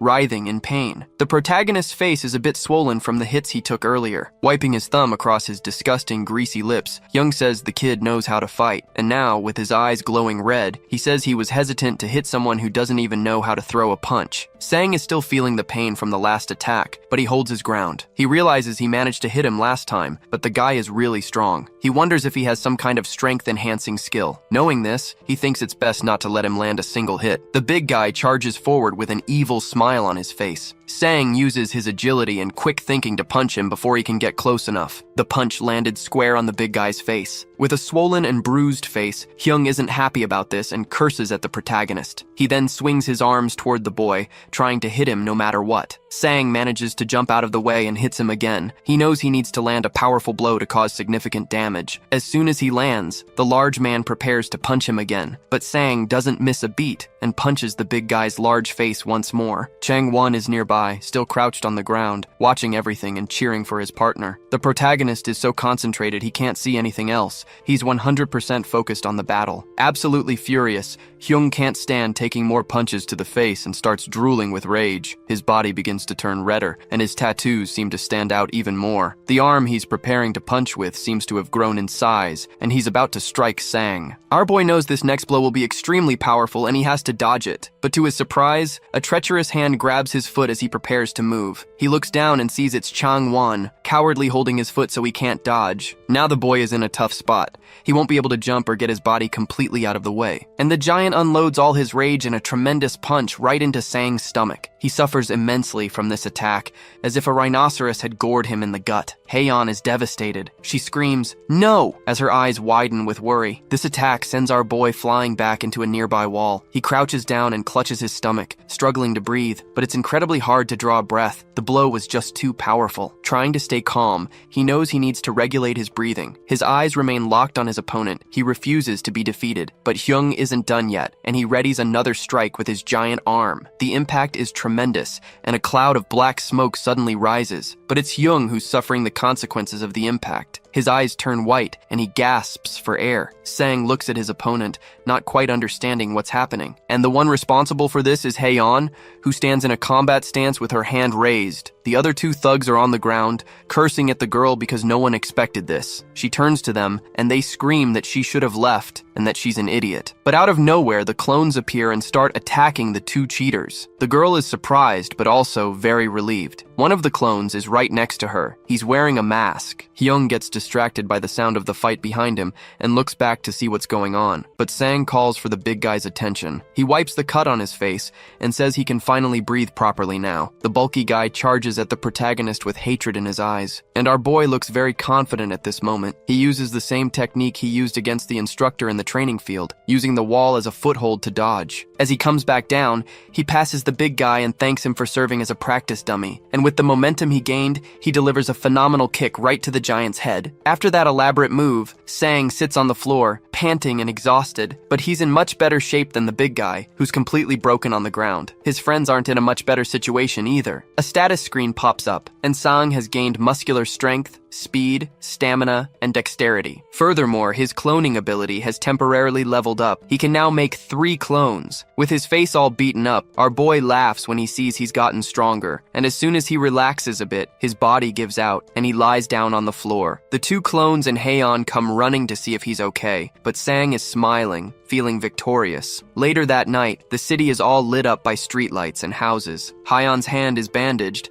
and Sang asks why she didn't run when she had the chance. She says that if she hadn't been there to help him, it would have been much worse, and he confirms it with a shaky voice. The girl says she was surprised because she didn't believe the famous Supreme Hunter was Sang's clone. The clone gets all smug and proud, and the protagonist walks over to him. He asks her not to go around telling people, and she asks why, wondering if he doesn't want to be famous. Sang says it could attract negative attention, so she promises her lips are sealed. They arrive at the girl's house, and she seems a bit disappointed, wanting to talk more. The protagonist asks if her hand is okay, and if she'll be able to hold a pen, but she shows him it was her left hand. Playfully, she asks if it wouldn't be a good idea to reduce her homework since she's injured, but he asks if she didn't already finish it all at the library. Upset, the girl laments that he has such a good memory at times like these. Sang puts a hand to his face and thanks his student for everything she did for him today. He figures he only won because she stopped his opponent at the right moment. Blushing, the young woman says she played a very important role today. She teases him, saying he should thank her over a meal, not on an empty stomach, basically inviting herself to dinner. Looking at him with a very determined gaze, she says that taking her to dinner will be a promise. The two say their goodbyes, and the girl goes into her house. Pleased, Sang says he'll make sure his student eats plenty of meat. He continues on his way, satisfied, but the 2 clones are staring at him with wide eyes. The protagonist feels watched and gets a little uncomfortable. He tells them to stop slacking off and get back to work, but they explain it's already late and the training grounds are closed. So the boy crouches down and picks up a stick, giving them a cute smile. He hands the sticks to his clones and says they can train in the park in the meantime. 1 month later, we're on the street where Agent Junmo works. He's on the phone with Sang, asking how the plan is going. The boy replies that it was a success. The protagonist is with his clones and says that he can now hit a target with a pistol and can also create a 3rd clone. Junmo asks if this means he can learn things even faster, and looking at his status screen, we can see just how much he's evolved in that time. He tells his agent that he has a surprise in store for him. Although it's a bit sudden, he asks if Junmo can secure 3 Ranky hunting grounds for tomorrow. Proudly, the agent says he'll get them no matter what, leaving Sang very satisfied. He asks for the schedule, and the boy replies that he'll have them exercise in the morning and hunt in the afternoon. Hanging up his call with the agent, he looks at his 3 clones. He decides that one will train upper body, another lower body, and the 3rd will do cardio. He tells them to head out to the park and to make sure they're back by 12 o'clock. The 3 bumbling clones almost take their weapons out for a stroll, and he yells for them to leave them at home. Meanwhile, Sang analyzes a monster hunting plan on his computer. He reflects that the clones have learned very well, and they can copy and recreate almost anything. So, if he studies the monster's characteristics and how to hunt them, it'll be incredibly easy for the clones. Our protagonist then starts dedicating himself to watching various online tutorials on how to fight the monsters. The videos even explain which weapons to use and how to achieve greater success. The next day, we're back at our cloning hero's house. The clones are returning, just as their master had asked. With huge dark circles under his eyes, the boy had stayed up all night and didn't even realize it was already noon. While he's dying of exhaustion, his clones are full of energy. He tells them to shower and go eat. As the clones take off their armor,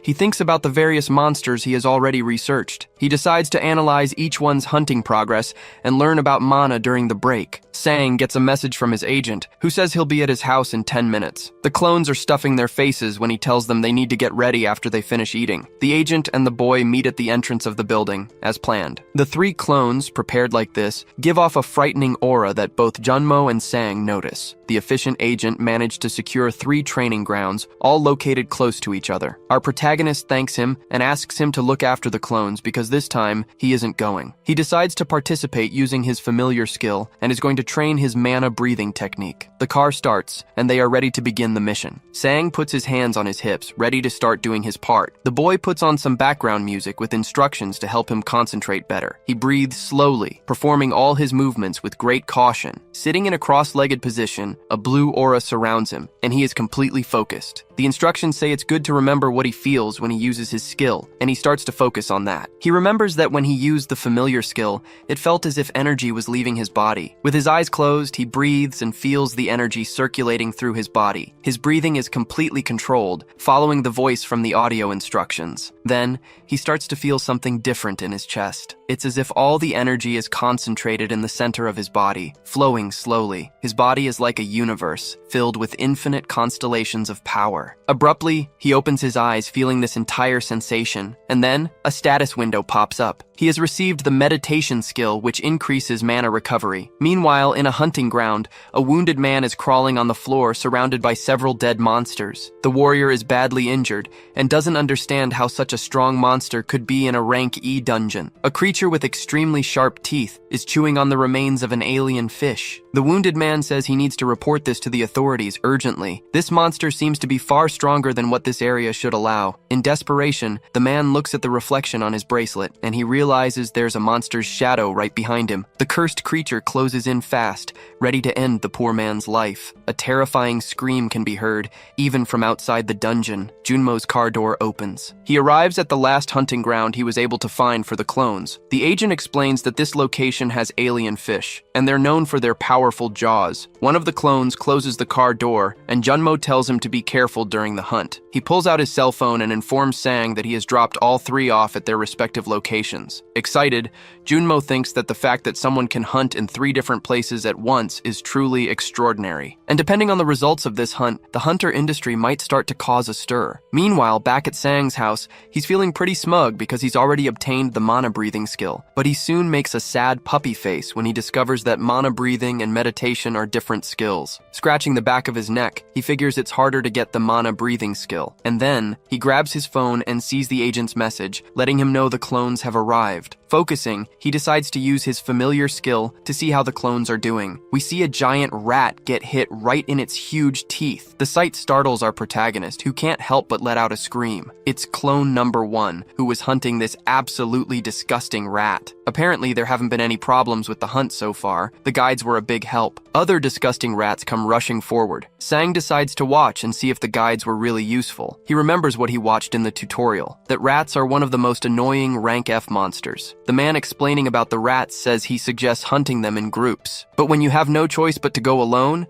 there are other ways to do it. First, since they charge in a straight line, it's a good idea to keep your distance and shoot. And that's exactly what number 1 does. He keeps his distance and just keeps firing. But when it's not possible to kill them all with gunfire, you'll have to engage in close quarters combat. The rat skulls are very hard, so it's necessary to attack a different spot. The The best choice is to aim for their spine, and the clone does exactly that, and the rat is hit dead on, getting eliminated instantly. But just like regular rats, they are very good at reproducing, so their numbers are huge. The instructor adjusts his glasses and says that if you've studied properly, they're nothing more than experience points. But a guy in the video yells that it's not easy to aim for a moving spine. However, the clone is focused and ready for any challenge. Bullet casings fly through the air as he keeps firing at his targets. His shots hit the creature's spines dead on, and they are eliminated without much trouble. In a hunting ground with several sand dunes, the clone is on the move. One of the sand dunes moves abruptly, almost like an earthquake. A huge scorpion appears. The clones possess the same techniques as their master, but they feel no surprise or fear. They hunt without considering their opponent's level, and without being intimidated by the difference in strength. The clone emerges victorious against the scorpion, firmly gripping its weapon, and Sang gets to experience the hunt using his familiar skill. Countless status windows pop up endlessly with all the copies' victories. In another field, the other clone is hunting alien fish. As Sang's stats increase, the clones also grow stronger. Determined, the protagonist sets a goal for the day: to clear out the F-class monster fields with the help of his powerful imitations. In the hunting ground, footsteps slowly approach. Two hunters are talking about how extremely quiet the place is today, and that they haven't found a single monster yet. They get closer to a strange object up ahead, wondering what it could be. It's a massive pile of monster carcasses. One of them asks how much all of it would be worth, and they decide to put everything into boxes. The day is clear, with few clouds in the sky, pleasant weather. A clone holds its weapon, surrounded by the carcasses of already eliminated monsters. Sang knows the hunt is going very well, but he feels like he's forgotten something. And then he completely panics when he remembers Hayok. He remembers the cleaning staff collecting the horned rabbit carcasses, and realizes he hasn't collected anything he's hunted so far. Knowing this, he decides to send an order for the three clones to stop everything they're doing and go collect all the carcasses. But he wonders if someone might have already done it for them, and he can't help but shed a few tears of regret. Something suddenly comes to his mind, like a flash of inspiration. He notices there are alien fish carcasses that number 3 isn't collecting, but the clone says he wasn't the one who hunted them. But the greedy Sang explains that now is not the time to be honest, and that each one of them is worth good money. Number 3 approaches some of the fishy carcasses to collect them. It's a pretty disgusting scene because whoever hunted them chopped them up like baby food. But as number 3 is collecting the bodies, he notices something strange. He finds something else inside one of them. It's not part of the fish, and he asks if he should take it. When Sang sees it, he's horrified, and his eyes widen. That is a human arm, already starting to decompose. But while he's digging through the dead monsters, something moves behind number 3, and he notices the movement. Sang also notices the movement and warns that something is there. The clone grabs its weapon. He stands up, alert to his surroundings, as it could be an enemy or someone trying to steal the carcasses. And behind him, a strange noise catches his attention. An alien fish head falls in front of him, chopped up just like the other parts. And behind number 3, an eel-like sea monster is lurking. He realizes that the fish head was bait. Since number 3 is no fool, he realizes it's an ambush and quickly turns around. But before he can do anything, his arm is ripped off like a Lego piece, with no effort at all. Poor number 3 is confused. He feels a flood of different emotions and pain. But this is where we see the disadvantages of using a familiar skill, because someone else is feeling all of this too. Sang screams as if the world is ending. He feels an excruciating pain in his arm, as if he had just lost it himself. And then the familiar skill disconnects. He wakes up as if from a terrible nightmare. Scared and trembling, the boy looks at his arm to make sure it's still there. He still has his arm and can still move it normally, thankfully. That experience was so horrible and traumatic for our protagonist that he can't move. He's just huddled in a corner of his house. A little calmer now, he realizes the skill's connection was severed unintentionally because of the pain, but he knows this is no time for reflection. He grabs his phone and quickly starts calling his agent. Junmo answers the phone promptly, and the protagonist asks which field number 3 went to hunt in. The agent notices that Sang's voice doesn't sound right and tells him it was the sewage treatment plant in Incheon. Desperate, he asks Junmo to take number 1 and number 2 there right now. He says he's on his way too and will explain everything when he arrives. And to briefly summarize the whole explanation, he says there's a really big problem. Poor number 3 is completely wrecked. missing an arm and with other injuries all over his body. This monster he's fighting isn't just a sea monster, but a humanoid creature that can hold a sword. Our poor number 3 can't take it anymore. The beating was too violent, and he ends up losing consciousness. And he falls before that marine aberration, which watches with a sinister, expressionless face. Sang slams the car door shut in a hurry. He took a taxi to get to the hunting ground as fast as he could. Scared, he's sweating as if he'd just run a marathon and is out of breath. The place is huge, filled with gigantic sewage treatment machines. Our protagonist realizes he's been disconnected from his clone, number 3, and unfortunately, he still has to wait a long time before he can use the skill again. The guards at the site ask him to show his ID bracelet. He does, and passes through the blockade. To the boy's relief, the agent is already there. They meet up. He also managed to bring clones number 1 and number 2. Sang then explains that number 3 has disappeared, and before that, he saw a very strong monster there that wasn't an alien fish. The monster had the head of a fish, but the arms and legs of another monster. Junmo's eyes widen at this description, very concerned. He explains that they'll need to alert the authorities and temporarily close the area because that monster is known as the Fishman, and it's a D rank. Even a full party of E-class hunters would be no match for this atrocity. Sang asks him to alert the guards to prevent other hunters from entering, but not right now. He orders him to do it only after his clones have gone through the portal, which leaves Junmo perplexed. Scratching the back of his neck, Sang says they can't just sit around and wait for the creature to die. Smiling with a confident look, he asks his agent to trust him, just as much as he trusts his clones, but Junmo is very worried about this. The protagonist then closes his eyes and concentrates, activating the familiar skill. The skill reaches his remaining clones, number 1 and number 2. They are inside the hunting ground, in a dense forest, walking carefully. Sang orders them to go to the location where number 3 disappeared first. The 2 clones are very well prepared and focused, ready for battle. They manage to communicate through gestures and signals to avoid making any noise. A disgusting sound of teeth tearing through flesh and cartilage can be heard nearby. The 2 have found the creature. It's eating an unlucky alien fish. This is great for our protagonist, who never imagined he'd be lucky enough to attack first. He knows his stats are those of an E-class hunter, but since his clones only receive 53% of them, they are at best F-class. But the creature isn't in a normal state right now, and he also needs to consider his clones' hunting skills. From the bottom of his hero's heart, he believes it will indeed be possible. The boy then orders his clones to aim for the monster's head, so they start shooting, determined to kill this abomination. The bullets hit the big fish's head, but they aren't strong enough to pierce its hide. The unfortunate clones are left looking completely dumbfounded. Sang is just as confused. He then realizes that bullets don't work on it. That initial hail of bullets only serve to annoy the abominable, toothy monster. And after roaring, the beast leaps like a flea, reaching several meters in the air. It comes crashing down right between the 2 clones, who barely manage to escape. One of the clones uses his dodge to perform a different move. He does a flip over the monster's head, slicing his sword across its shoulder, and manages to open a small wound on the big fish's skin. Sang is shocked. The sword only made a tiny little scratch, and the monster doesn't let it slide. It turns towards the clone, preparing an attack. The attack hits a tree,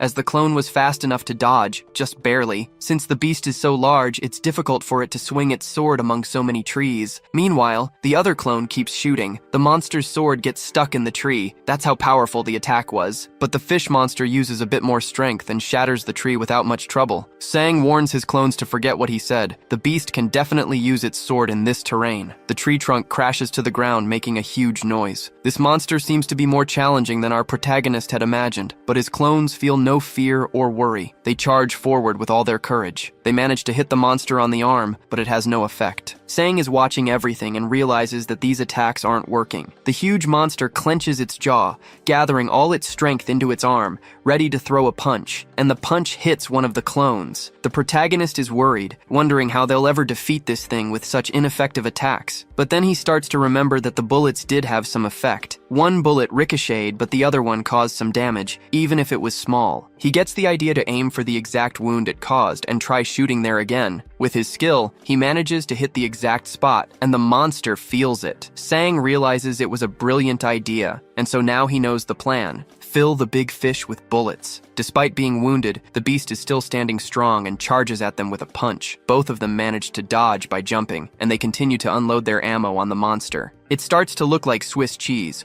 full of little holes, and begins to scream, showing that the attacks are effective. The big fish then grips its sword even tighter, and a flame erupts along its entire blade, turning it into a sword of fire. The monster's eyes are red and filled with hatred. It's enraged, and so it prepares an attack towards the clone with its flaming sword. The clone manages to block the sword strike with his arm, but that attack was incredibly strong, and he felt the full impact. Suddenly, the beast became much stronger. It starts swinging its sword from side to side, trying to hit the clones like someone swatting at flies. Sang wonders if the sword is the reason it got stronger, that it's reacting to its body. The protagonist believes this means the monster is badly wounded and has temporarily powered up. Meanwhile, the fearless clone strikes at the monster's chest, causing a wound. But the fish monster doesn't back down and charges the clone with everything it has, and it manages to hit him with a sword strike right in the middle of his stomach. Sang is shocked by this, and he also ends up experiencing that horrible pain himself. The clone grabs the hand that drove the sword into his stomach, holding it tightly. With a trembling voice, Sang says he knew this wouldn't end well, but it's necessary. And the clone grabs a dagger, and with that dagger, he prepares a strike with all his might, screaming at the top of his lungs as he lunges forward. He stabs the huge monster's chest several times in 3 different places, taking advantage of his proximity to the beast. But the beast decides to return the favor and prepares an attack with its claws. But the clone is at his peak of strength and determination, and manages to deflect the attack with his arm. And fueled by that flame of determination, he continues his assault. The big fish is no longer at an advantage, and looks for a way to get away from the clone. With its gigantic foot, it prepares its next move, raising it towards the boy, and it lands the kick square on, pushing the clone away from its body. Wounded, the boy clutches the injury in his stomach, trying to endure a little longer, but the monster isn't finished yet and charges again with its flaming sword. However, the other clone throws himself in front of the attack in a heroic display of teamwork, and before the big fish could land its deadly attack, he lunges at the villain with his dagger. The moment is tense, and the distance between the fighters is dangerously short. Many blows are about to be exchanged, but the clones, in an agile and clever move, manage to strike the big fish's body at the same time. That blow was enough to make the monstrous amphibian feel the full force of their teamwork, and with its huge body badly wounded and more riddled with holes than Swiss cheese, the enemy is no longer so vigorous. It falls to its knees, making a loud thud since its body is so heavy. And finally, it collapses completely, face first on the ground, defeated on the battlefield. The clones are tremendously injured, but victorious. They are so exhausted they can't take another step. One of them collapses, lying on the ground. The one on the ground looks at his weapon. The bullets are gone. It was enough for today's hunt. They're so exhausted that Sang feels like he's going to die. Meanwhile, the clone notices something. Footprints have formed on the ground, made from all the red liquid that was splattered everywhere. The clone's eyes go wide, as if he's just seen the most terrifying ghost of his life. Apparently, that abomination isn't dead. Sang orders number 2 to follow those tracks, but he realizes the tracks are heading in one direction, towards the portal's entrance. Now, outside the hunting ground, a guard informs a hunter that a monster has appeared, so he won't be able to enter. The man complains that he wasted time choosing his team, but the guard insists that it's impossible for them to participate. Junmo watches the scene and thinks that Sang needs to hurry up. Then he hears a strange noise coming from nearby. The local guards realize something strange happened at the portal and call to gather the forces and inform the chief. The monster Sang was fighting appears, heading quickly towards the portal. It's full of fury and has no patience for small talk. It prepares an attack aimed at the guards. The security guards try to shoot, to stop the thing from getting closer to the portal. But instead of stopping it, the bullets have no effect, and it begins to transform its sword. And the big fish manages to reach the portal, attacking the guards who are no match for it. Still inside the hunting ground, clone number 2 is determined to follow the runaway creature. He readies the weapon in his hand, preparing to throw it. And he throws it with all his might at the monstrous amphibian's back. Meanwhile, from inside the portal, Sang emerges holding a knife and also lunges at the beast. Using all of his strength, he charges the beast, and he manages to plunge the knife right into the monster's head,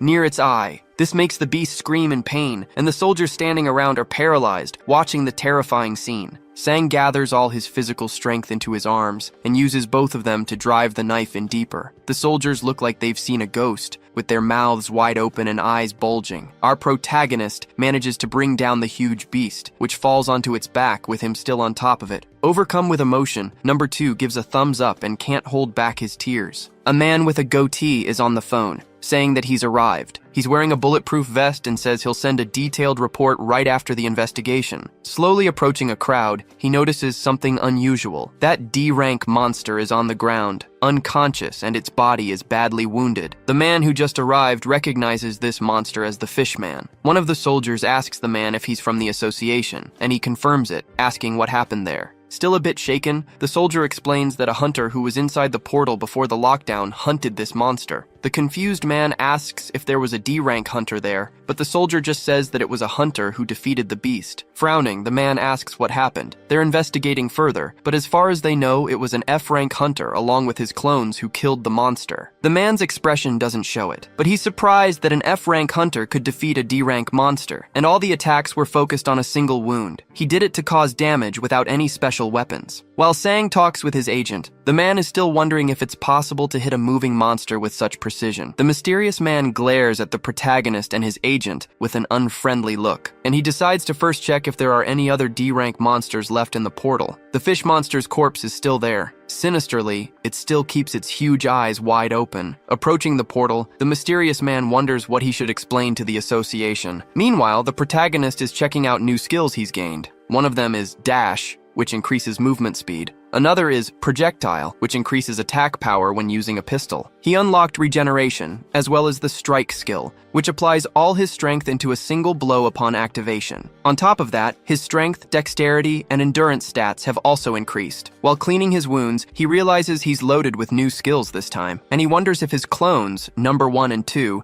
managed to survive thanks to the Regeneration skill. The clones got hurt, but Sang believes that letting them heal on their own will help increase his Regeneration stat. Junmo praises the protagonist for defeating a D-rank monster, and he gets a little embarrassed. The agent says he thinks he could even hunt an E-rank monster by himself without any problems, and talking about it, the boy remembers the monster's short sword. He walks over to the monster's body and says it had a sword that absorbed the red liquid from its body. Sang goes to get the sword and says the beast went crazy with red eyes and got much stronger after the sword absorbed the liquid. But before the boy can grab the sword, Junmo stops him, saying it's better to have a clone do it since it might be a cursed item. Worried, Sang asks if he can't use cursed items, and the agent explains that these items can be worth a lot depending on their effects, which gets the boy super excited. He then agrees to have a clone get it later, and in the meantime, the collection team will take the beast's body. Also, he remembers to ask his agent if an item he took from the beast's head is also expensive. He pulls a strange item from his pocket and shows it to his agent. Junmo's jaw drops. He's that impressed. It's a large red stone, the size of Sang's hand. But unfortunately, it's a low-level gem. In other words, a worthless item. The boy is so excited that it's hard for Junmo to burst his bubble. He explains that it's a cheap item that increases stats, but it can't be used on a person because there are too many side effects. Poor Sang's hopes are crushed after this explanation, saying goodbye to the cash. But the agent explains that the other items could indeed be worth a lot, so he shouldn't feel bad about it. So the protagonist asks him to take care of collecting the items and thanks him. Back at the protagonist's home, sweet home, he opens the door to his house. The clones are leaning on each other to walk. They get home and can hardly believe everything that happened. He decides to summon number 3 again and tells the other 2 to rest. Sang concentrates to activate his skill and summon another clone. And just like that, another Sang appears right in front of him, brand new. He hands the clone his equipment and tells him to go train. He also changes his clothes since they were disgustingly dirty. And then he sits on the floor, ready to see what he's got. A sword and a stat-boosting stone. These are the items he got himself. He picks up the stone and starts searching on his phone. It's a strength gem. Just as his agent explained, it can't be used by a person. And if used by a summoned entity, it turns into a monster. Even though it increases the strength stat by 0.005, this side effect bothers our boy. He knows that normally, injuries and other stats on the clones don't affect him, but he knows there's a chance that the one who turns into a monster might not be one of them. And in his imagination, he pictures the scene. He has an alligator head and is calling for his agent. The agent gets so scared he shoots him right in the head. Total chaos. So he puts the stone back on the floor and decides not to use it for now. He turns his attention back to the new sword he got, but he remembers what his agent instructed him. Have a clone touch it first in case it's cursed. Since it's in a box, it wasn't a problem to bring it, but he'd like to use it once before selling it. So he orders number 2, who's in the best shape among the clones, to pick up the sword. Obeying his master, the clone approaches the box where the sword is and extends his arm. Then he picks it up and raises it high. Sang watches, impressed. Number 2 is still holding the sword, and he hasn't exploded or turned into a frog, but he says he can hear a voice. Sang asks if it's coming from the sword. So, to hear exactly what his clone hears, he activates the familiar skill. It's a hideous voice, like a machine gun rattling off orders, demanding death and red liquid. The voice was so loud and jarring that the familiar skill deactivated. The boy's ears are aching. Even though it's really loud, the voice doesn't affect the clone. Sang wonders if it would affect him if he held the sword. He then decides they will use it for now, and the clone agrees. Suddenly, a status window pops up, saying that regeneration has been increased. The protagonist looks at his resting clones and realizes this is helping the regeneration skill, but he's worried because he'd have to take them hunting and they're completely worn out. So he orders them to meditate today to unlock mana breathing. The boy closes his eyes and begins to concentrate to start meditating, and he decides that tomorrow he will go to campus. The next day, we see the campus of the college Sang attends. Several students are walking around peacefully, just living their lives. Back to the study routine, the boy thinks the vacation went by way too fast. He looks at his status screen and wonders if it went by so fast because he was busy leveling up. In the meantime, he boosted his stats a ton with the help of his clones, who never rest. He continues on his way through the college hallways, lost in thought. Now he realizes he's a lonely nerd, since no one has even come to talk to him. But when he gets to the classroom, something catches his eye. His friend, Kim Jeongdo, is sitting at a desk, waiting patiently. They both say at the same time that they're surprised to be in the same class. Kim explains that he signed up for this course because he heard the professor is an easy grader. He gets closer and asks if Sang is still working out, while a girl watches them. She and another girl whisper in surprise, asking if that's really Sang since he used to be pretty chubby. All the girls in the room start gossiping about the protagonist, even considering asking him out on a date. Kim chuckles, saying he's popular now. The boy understands that's why no one had greeted him yet. Pointing to his own face, he asks his friend if he's changed that much. And the big guy says he thinks that if Sang met his own parents, they wouldn't recognize him. He's stunned and says he was actually planning to go home. Kim adds that he almost didn't recognize him on the street. The big guy suggests they go for drinks after class and call some people, but Sang says he already has plans. This makes the big guy squeal like a little girl. He's so shocked. Our protagonist explains that he's already made a promise, so he can't go out with him. Shouting loud enough to make the evening news, Kim asks if he has plans with a girl, and everyone in the room is staring at their conversation. His friends Chan-woo and Jung-seong are in the same class as him too. Kim is still yelling that he'll always remember this day, even with the professor already in the room. At the World Hunter Association, also known as the WHA, a prophecy of disaster was delivered by the Oracle. President Michael Harris requested more details. He was informed that a portal was expected to open, through which hundreds of monsters would invade. When Harris asked about the specific location and date,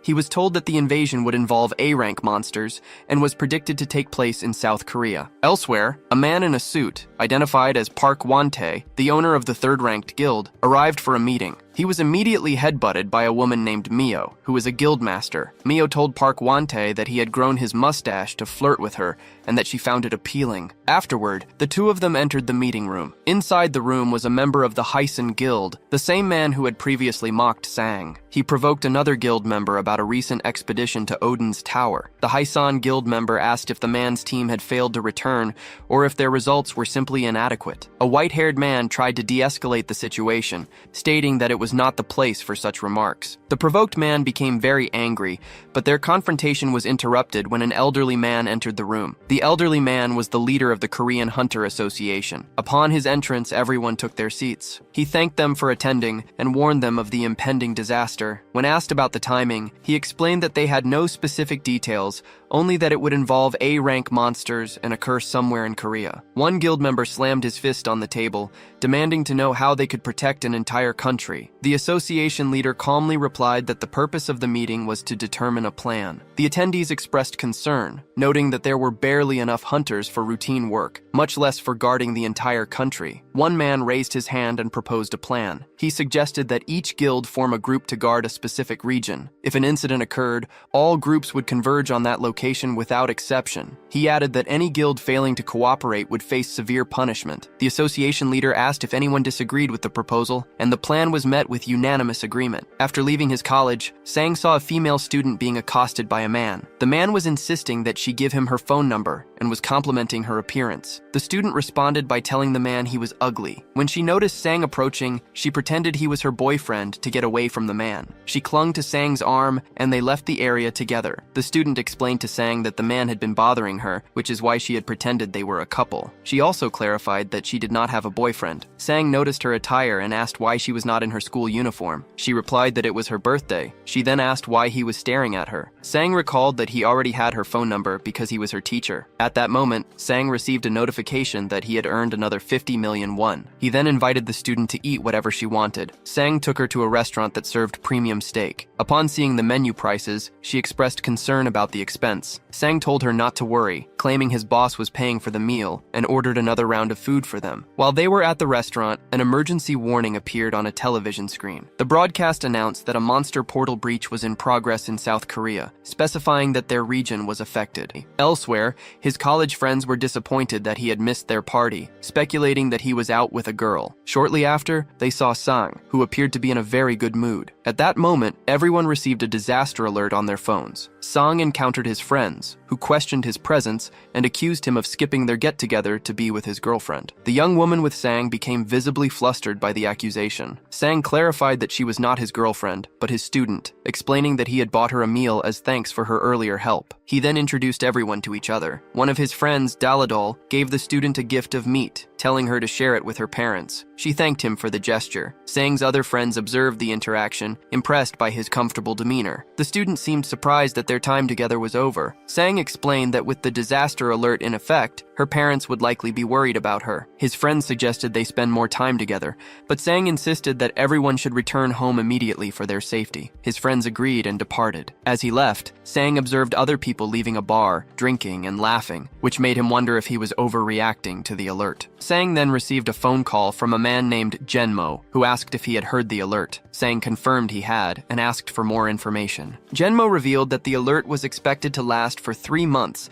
because the location of the monster appearances was unknown. He added that the creatures were anticipated to be extremely dangerous, potentially including A-rank monsters, and that an appearance in the capital would result in a high number of casualties. Sang questioned why the public was not being warned more explicitly if the threat was so severe. Genmo explained that the government could not shut down the national economy for 3 months, as it would lead to the country's collapse. Upon hearing this, Sang understood the underlying motive. He concluded that the vague announcement was a tactic by the Hunter Association to avoid responsibility, allowing them to claim they had issued a warning if a tragedy occurred. Genmo advised Sang to go to a shelter, as the hunting fields were temporarily closed. After the call, Sang checked on the status of his clones. Clone 1 reported that it was fine, while Clone 2 responded that it was heavily damaged, but not destroyed. Noticing that his skill's cooldown had finished, Sang chose to resummon number 1. He dismissed the existing clone and summoned a new one to replace it. Sang traveled to his parents' home. When he opened the door and announced his arrival, his mother did not recognize him due to his changed appearance. He had to state his name, Sang-woo, before she acknowledged him.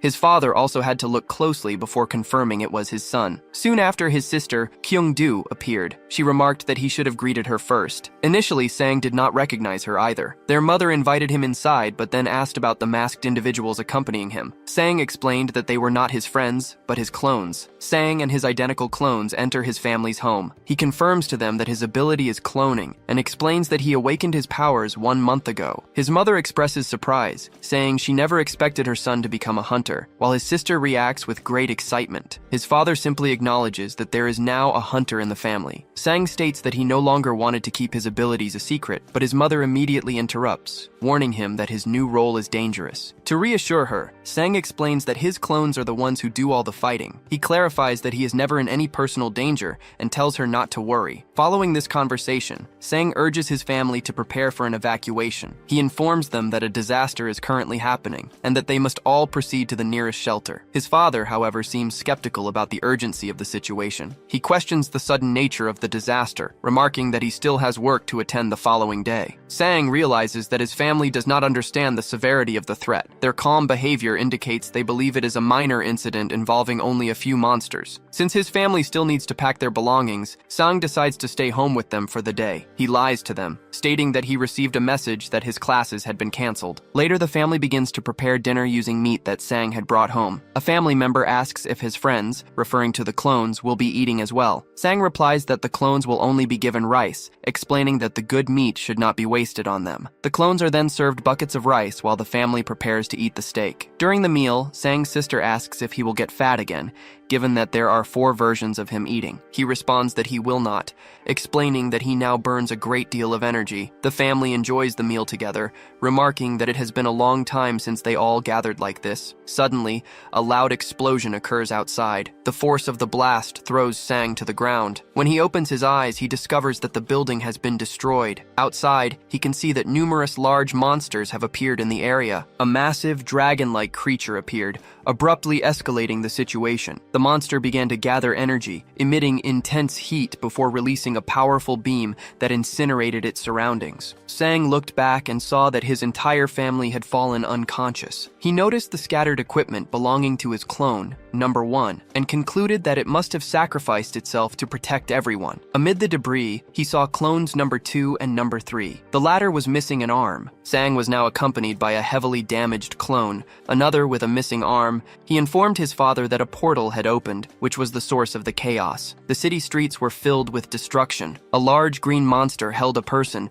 preparing to eat them, while other civilians were crushed under cars. Winged creatures flew through the sky, carrying people away. Sang began packing a supply bag and placed a piece of armor on his sister. His sister then inquired if the clone with the missing arm was all right, and Sang assured her that it was fine. At that moment, another explosion occurred nearby as a monster crashed to the ground. It became clear that the portal was located in the sky, causing monsters to fall directly onto the city. Sang had been fortunate to be on a building floor that had not collapsed. He killed the fallen monster, which replenished his mana. When he tried to open a nearby door, he found it was jammed. Sang told his father that he would force it open. He picked up a large piece of debris and, using his strike ability combined with a kick, successfully broke through the obstruction. Downstairs, the scene was one of carnage, with bodies, destroyed vehicles, and slain monsters scattered everywhere. Sang asked his father about the distance to the nearest shelter. His father replied that it was about 2 kilometers away, but he also pointed out numerous monsters, including slimes, skeletons, and stone golems, obstructing the path. His sister mentioned that she knew of an underground tunnel that could serve as a safer route. As they started to move, they heard a man crying for help from a distance. They saw him trapped under rubble, with a D-rank troll standing directly over him. Sang's father urged him to be rational, stating that they were in no position to help anyone and needed to focus on their own survival. Sang felt conflicted, wanting to save the man, but he knew that his injured clone, number 3, was not fit for combat. This left only number 2 to protect his family, and he understood that he could not risk his own life. A man remains trapped, calling out for his mother's help. Nearby, Sang's heart is pounding while his mother urges him to leave. Sang instructs them to go downstairs and lock the door, assuring them that a being called number 3 will provide protection. He states that number 2 will be accompanying him. His sister yells at him, calling him insane and accusing him of risking the family's safety. Sang replies that he is a hunter and will not retreat from the threat. Sang grabs a stick and charges toward the monster, which is identified as a troll, striking it in the eye. He then tells number 2 to take the injured man to a safe place, explaining that their job as hunters is to kill monsters. Sang shouts a challenge at the troll. Another monster, watching from a distance, repeats Sang's words, showing that it possesses intelligence. While the fight continues, number 2 works to free the trapped man by pulling away stones. He asks the man if he can walk. The man replies that he is able to, remarking that it is surprising he survived the ordeal. Facing the massive troll, Sang orders number 2 to grab a weapon. He then throws an object called the Devil's Rock to his companion and tells him to eat it. After consuming the rock, number 2 instantly transforms into a red demonic creature wielding a sword. Sang asks the transformed being if he is still an ally, to which the clone confirms that he is. The large troll appears confused by the sudden transformation. Simultaneously, Sang experiences a significant increase in his strength stat with no apparent side effects. He He prepares to confront the troll by himself. The troll drags its mace along the ground before throwing a boulder, which Sang dodges. The creature then attacks with its giant hand and swings a sword, badly injuring the clone. As the troll attacks again, Sang charges directly at it, noting that it is slower than a previous enemy. He manages to strike the troll in the face, but the monster regenerates its hand and blocks the blow. The troll then strikes Sang, tossing him aside. Sang identifies the monster's regeneration ability as the main threat and orders his second clone to disable its legs. The clone slashes the muscle in the troll's leg, forcing the creature down to one knee. Sang takes the opportunity to stab both of the monster's eyes with precision. The clone then attacks the other leg to keep the troll immobilized. The creature falls to the ground, twisted and crying out in what appears to be fear. As Sang tries to listen to the creature, he inadvertently activates his strike ability, which hits the monster's skull. After the attack, Sang and his clones are left exhausted. A system window appears, indicating a significant gain in stats, but also reveals that Sang's hand is nearly destroyed from the skill's recoil. Sang stands up and states that it is time to find his sister. He then notices his phone is missing and asks his second clone to return it. Suddenly, another explosion signals the approach of more monsters. The scene descends into chaos. Spaceships fly overhead, armies arrive, and a giant Godzilla-like creature continues to destroy the city. Projectiles that are identified as Rank 9 magic from the Red Flame Guild strike the creature's head. Motivated hunters, including a confident man named Magnor, arrive to join the battle. A voice from a ship announces their arrival at the scene. A hatch opens, and Park Wan-ta, the leader of one of the top 3 guilds, emerges. On the ground, a tank aims its heavy weapons. A man runs up to the newly arrived group, yelling that the giant creature is getting away and that too many hunters are already focused on it. He suggests they find a different objective. The battlefield is littered with piles of bodies and figures in golden armor. Amidst the chaos, some people are celebrating while others are weeping. One man is seen grinning widely, even though he just lost his partner. The narrative notes that he was a scumbag. A group of survivors is found, surrounded by a gang. Sang and his squad are revealed to be their protectors. Observing from a distance, Park Wan-ta is impressed that Sang is holding his ground. However, he concludes that with only 2 clones for support, Sang will not be able to succeed alone. He instructs his team to head north and prepare to rescue them. A team member activates a winged apparatus, and they move to intervene, aware that Sang is in a difficult situation. After defeating a large creature, Sang is left exhausted. He sees a mother and her daughter nearby and tells the civilians to head to the underground shelter while he remains behind. The crowd protests, warning him that he will die if he stays. Sang instructs his second clone to cover the rear while he escorts the people. As they move, goblins attack, and Sang intervenes to save a man. The fight is difficult as he is low on energy from a previous powerful attack and cannot effectively use his skills. A group of large, black, bird-like monsters then appears. Sang dodges a projectile of fire or smoke launched by one of the creatures. The attack heads toward the civilians, but Sang orders his clone to use its body as a shield to protect them. Before the monster can launch another attack, a different entity, a giant tiger, descends and crushes it. Drained of all his energy, Sang collapses. When he regains consciousness, he sees a man standing before him. The man lightly handles his sword, and the head of a nearby monster falls to the ground. He is identified as Parda, the leader of a guild. The man asks if everyone is all right, and Sang asks for his identity. Meanwhile, in the underground shelter, Sang's sister declares her intention to go find him. His third clone stops her, stating that it has not been given an order to allow her to leave. She tries to force her way past, but the clone is too strong. Her parents urge her to stop, but she expresses her concern that something is wrong because Sang has not yet returned. Her father states that he realized Sang was a hunter, and that they must now trust in him. An unidentified person begins banging on the shelter door, crying out for help. The occupants are reluctant to open it because access is protected by a passcode known only to the building's residents. Sang's sister, believing the person might be someone Sang rescued with a message, opens the door. An injured individual, seemingly under enemy control, rushes inside. This intruder is revealed to be a screaming firefly, a Class B monster. The shelter descends into chaos as everyone flees. Sang's sister finds herself face to face with the creature. The third clone, which is still missing an arm, moves to protect her. It attempts to stab the monster in its forehead, but the attack is unsuccessful, and the clone is impaled. The monster's strike passes through the clone and impales Sang's sister as well. The parents are in distress as their daughter collapses onto the floor. Clone 3 grabs a weapon and activates the emergency fire sealing system. She then kicks the monster outside and locks the door to protect everyone else. Elsewhere, Park Won-ta approaches Sang. He apologizes for his late arrival and offers a hand to help Sang to his feet. Sang recognizes Park Won-ta by name, but is surprised by the man's immense strength. Sang introduces himself and expresses his gratitude for being saved. In return, Park Won-ta thanks Sang for having saved so many people. The surrounding survivors praise Sang for his actions, and he responds with modesty. Park Won-ta tells Sang to calm down, recalling that he saw Sang vanish just as he arrived. He wonders about Sang's identity and the nature of his power. He then asks Sang if he is a hunter. Sang confirms that he is, but explains that he is new to the role. Park Won-ta then asks Sang to reveal his ability. Sang hesitates, reluctant to share this information, but feels indebted to the man who saved him. Just as he is about to speak, he suddenly loses his mental connection to his clone, number 3. Realizing what this means, Sang grabs a sword from the ground. He shouts that his family is in danger and immediately runs off in their direction. Park Won-ta understands the situation is urgent. He instructs the rescue team to remain behind and escort the survivors to safety. As Sang runs at full speed, the demon sword he is carrying begins whispering commands to him, urging him to kill. He struggles to maintain his composure while activating his dash ability. In another location, a man with a mustache loads a fire bullet and shoots it at a massive monster, but the attack has no effect. Other hunters attempt to concentrate their magical attacks on a single point on the creature's body,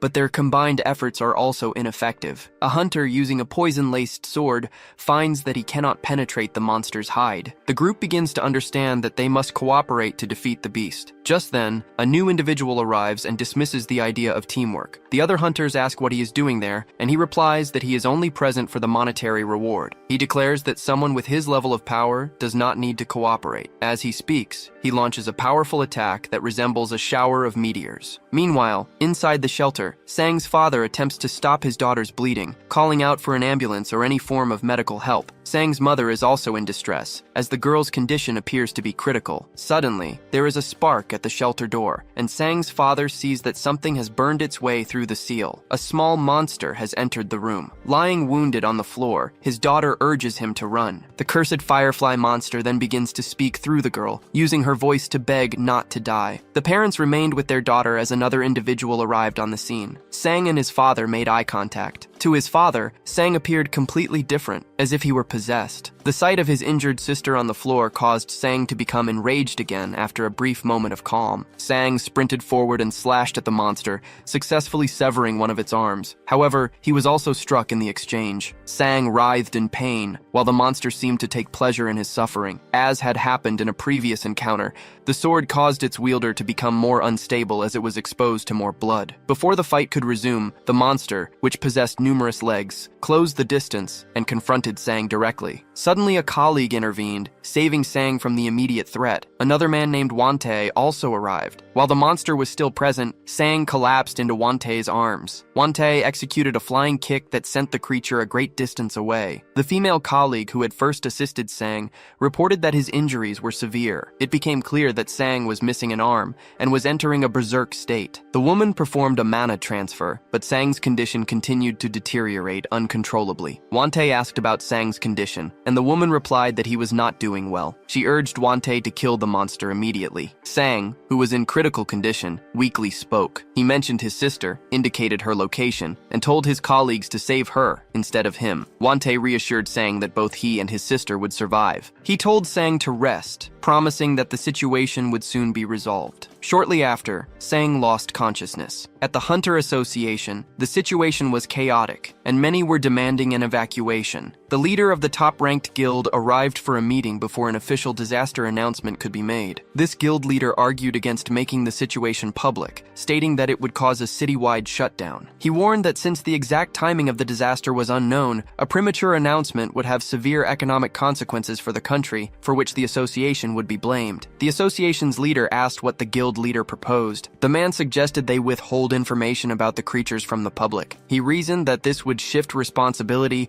to any individuals who chose not to evacuate. The association's leader disagreed, pointing out that this would lead to many deaths. The guild leader responded that he considered the casualties a positive outcome, adding that anyone who had not awakened or was below D rank was useless. He then placed a hand on the association leader's shoulder, implying his suggestion was not a request. The scene then shifts to Sang and his clones. While the clones were engaged in intense training, Sang was resting and eating snacks. A person named Junmo contacted Sang, advising him not to rely solely on his clones for training. Junmo warned that Sang was wasting his potential to become one of the best hunters. Sang dismissed the concern, replying that everything was fine. Sang does not want to be a hunter. His primary motivation is to earn money. Upon hearing this, Junmo's expression changes. He asks Sang if this desire for money is the reason for his current situation and whether it is a sufficient goal for him. Sang then has a dream where he sees visions of his deceased family members, including his sister, who begs him to save her. He awakens from the nightmare feeling completely exhausted. Wantai is at his bedside and asks if he was having a nightmare, advising him not to move too much. Sang acknowledges the pain he feels. Wantai relays the doctor's assessment, explaining that Sang's condition is serious. The wound was very deep, but he was fortunate to have survived. Sang offers his thanks, but Wantai dismisses it and mentions that he has something to discuss with him at a later time. Just then, Sang's parents rush into the room in a state of distress, urgently asking if they have lost their daughter. A doctor reports that Sang's surgery was successful, but that he will require continued monitoring while he recovers. Sang is informed that 4 days have passed since the portal appeared. All the major monsters have been eliminated,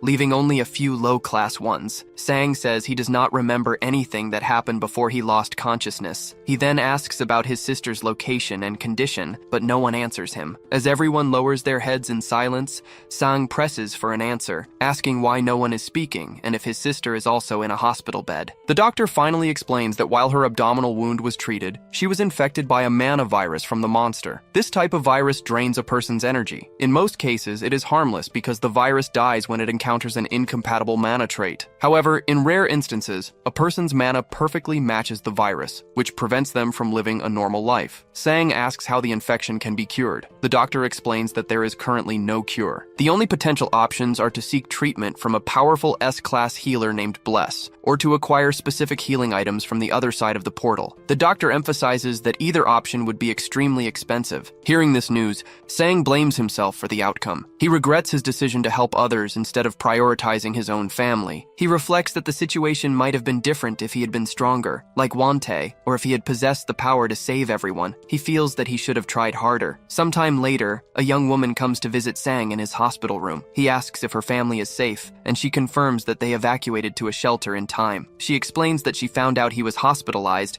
after getting his family's contact information from a mutual friend. The visitor wishes Sang a speedy recovery, adding that she still has much to learn from him. Sang interrupts her, stating he needs to tell her something important. He then informs her that he is dropping out of college. 2 weeks later, Sang has already left the hospital, having made a remarkably fast recovery. Prior to leaving, he had explained his sister's medical condition to his visitor and informed her that he would no longer be able to tutor her. He apologized for the inconvenience, and she simply replied that it was all right before leaving. A woman informed Sang that even if he chose not to contact her, he would come to regret his decision. She explained her plan to enroll in the college he had told her about and to find a new boyfriend there. She warned him not to attempt to reconcile with her after she had moved on. Having concluded the conversation, Sang disregarded her words and focused on his immediate objective, which was to travel to a dungeon. While in a taxi, Sang researched information about the captain of a prominent guild he hoped to join. Soon after, he arrived at the headquarters of the Canis Guild. As he entered, a receptionist approached and asked how she could assist him. Sang stated that he was there to meet the captain. The receptionist inquired if he had an appointment. Sang replied that the captain himself had invited him. Despite his explanation, the receptionist maintained that an appointment was necessary. Before she could finish, a large man with a beard interrupted them. He asked Sang to confirm his identity, and Sang affirmed that he was the person the man was looking for. The bearded man then instructed the receptionist to let Sang pass, informing her that he was an expected guest. He told Sang that the captain was waiting for him. Sang was led to a room where the captain stood, staring at a painting on the wall. After a knock at the door, someone announced Sang's arrival, and the captain granted him entry. The captain expressed his relief at seeing Sang had returned safely and asked how he had managed to recover so quickly. Sang replied that it was thanks to the captain's intervention that he had avoided more serious serious injuries. The captain dismissed the praise, saying he had only done what was expected of anyone in that situation. Sang disagreed, emphasizing that the captain's actions went far beyond a simple duty. He pointed out that the captain had not only saved him, but also his entire family, ensuring they all received immediate medical attention. Sang stated that a simple expression of gratitude was insufficient. He then asked the captain what his true motive was for providing so much help. Sang mentioned the private hospital room, the financial support for his parents, and the specialized intensive care unit his sister Jiwoo was given. In response to the question, the captain clenched his fist. He revealed that he too has a sister who went missing along with her team members. He explained that he saw a parallel between his own situation and Sang's near loss of his sister. Sang acknowledged his gratitude but admitted to feeling it. He then asked why the captain had summoned him so soon after his recovery. The captain stated that he needed to know about the ability Sang had previously concealed. He asked directly if Sang's clones were solid, physical bodies, referencing the clone that had sacrificed itself to protect a civilian. Sang confirmed that this was his ability and that he had not intended to hide it. The captain then made his request directly, stating that he needed Sang's help. He asked him to assist in the rescue of the Canis Guild's first team. He clarified that this was not a demand for repayment, but a belief that Sang was the only person capable of saving his sister and her companions. The captain then bowed to Sang. The gesture reminded Sang of his own desperation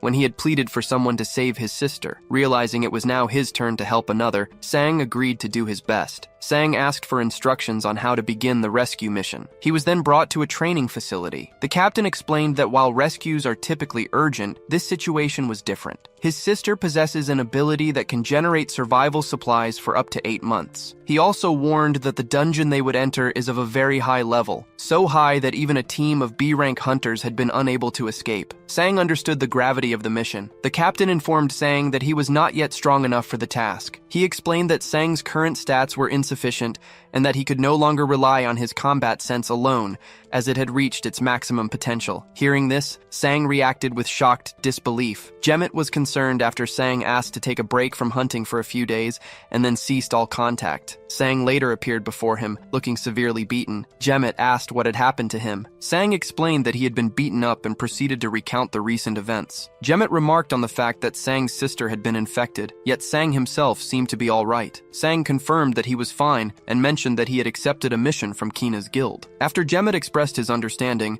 Sang asked him to update his contact information to clone number 2, as he had lost his old phone. Jemmet suggested that Sang should back up his contacts from the old device, but Sang refused. When Jemmet asked how he would reconnect with his friends and acquaintances, Sang replied that it was for the best. Jemmet then inquired about the cause of his injuries. Sang explained that he was training with a man named Wan Ta. Alarmed by Sang's condition, Jemmet offered to complain to the guild about the harshness of the training. Sang stopped him, explaining that he understood Wan Ta was desperate and motivated by the desire to save his own sister. Sang also told Jemmet of his plan to incorporate his clones into the training sessions. The next day, Sang brought one clone to train with Wan Ta. Both Sang and the clone were defeated. On the following day, he brought 2 clones, and all 3 of them were beaten. The day after, he returned with 3 clones, but all 4 of them were defeated again. Jemmet spoke with Sang and his injured clones. Sang admitted that Wan Ta was overwhelmingly strong. He explained that even mimicking his opponent's movements was useless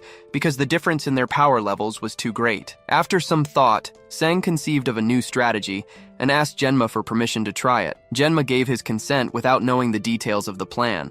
The next day at training, Wan Ta asked Sang and his clones if they were tired of being defeated. He then observed that Sang had given his clones a substance, which had been supplied by Jemmet. Sang and the enhanced clones now stood ready to face him. Wan Ta, also referred to as Taiwan, asked what Sang had done to the clones. Sang urged him to stop talking and begin the fight. After an initial exchange of blows, Wan Ta remarked that the fight was not as easy as he had anticipated. He noted that while the clones normally possessed half of Sang's stats, the substance had brought them to a power level nearly equal to his own. However, after landing a strike, Wan Ta pointed out that while the clones were now stronger, they had lost their key advantage of precision. Sang slashed through his opponents, reflecting that he had not become a monster. He then drew a firearm and shot at an adversary, but the man withstood the bullet. The opponent retaliated with his own attack and declared that a mana bullet could not harm him. In response, Sang executed a complex maneuver. Despite his efforts, the opponent defeated him. The victor explained explained that simply hitting hard was insufficient, and that one must concentrate mana to unify with their sword. Although he was only a C-rank hunter, Sang had no intention of ceasing his efforts to improve. His motivation to grow stronger was not based on the other man's advice,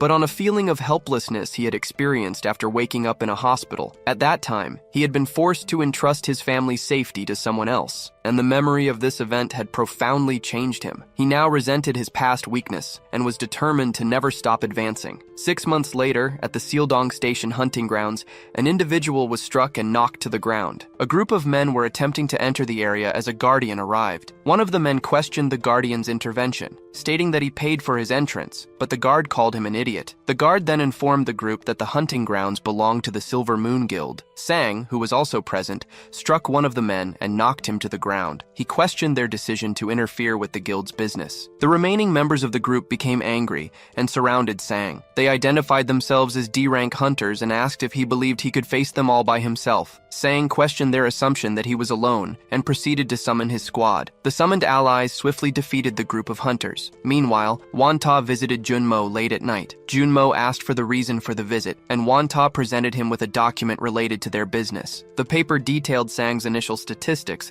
and showed his significant evolution over the past 6 months. Wanta remarked that Sang's growth made him seem like a different species. Junmo asked if Sang was now strong enough to execute their plan. Wanta admitted he had prepared a backup plan in case Sang's development was inadequate, but noted that his growth had been monstrous. He pointed out that Sang's strength stat had increased from 1.4 to 19, and his regeneration had risen from 0. Wanta concluded that it was time to begin the rescue mission, also considering that Sang's clones were even stronger than their statistics suggested. At the dungeon entrance, Sang was engaged in a physical altercation with several individuals. A guard intervened and told Sang to stop, but Sang questioned the order, asserting that the others had initiated the conflict. He then instructed his clones to destroy one of their phones to prevent them from calling for reinforcements. Other hunters who witnessed the scene decided to avoid the trouble and find a different dungeon. Inside the Sealdong Station hunting ground, Sang encountered an individual holding a gem. When questioned, the person identified themselves as a collector. Sang greeted the man, who recognized Sang and asked why he was there. Sang confronted him, stating that he was too weak to be in a D-rank dungeon and that his equipment was not suitable for hunting. He then noticed another person also gathering items nearby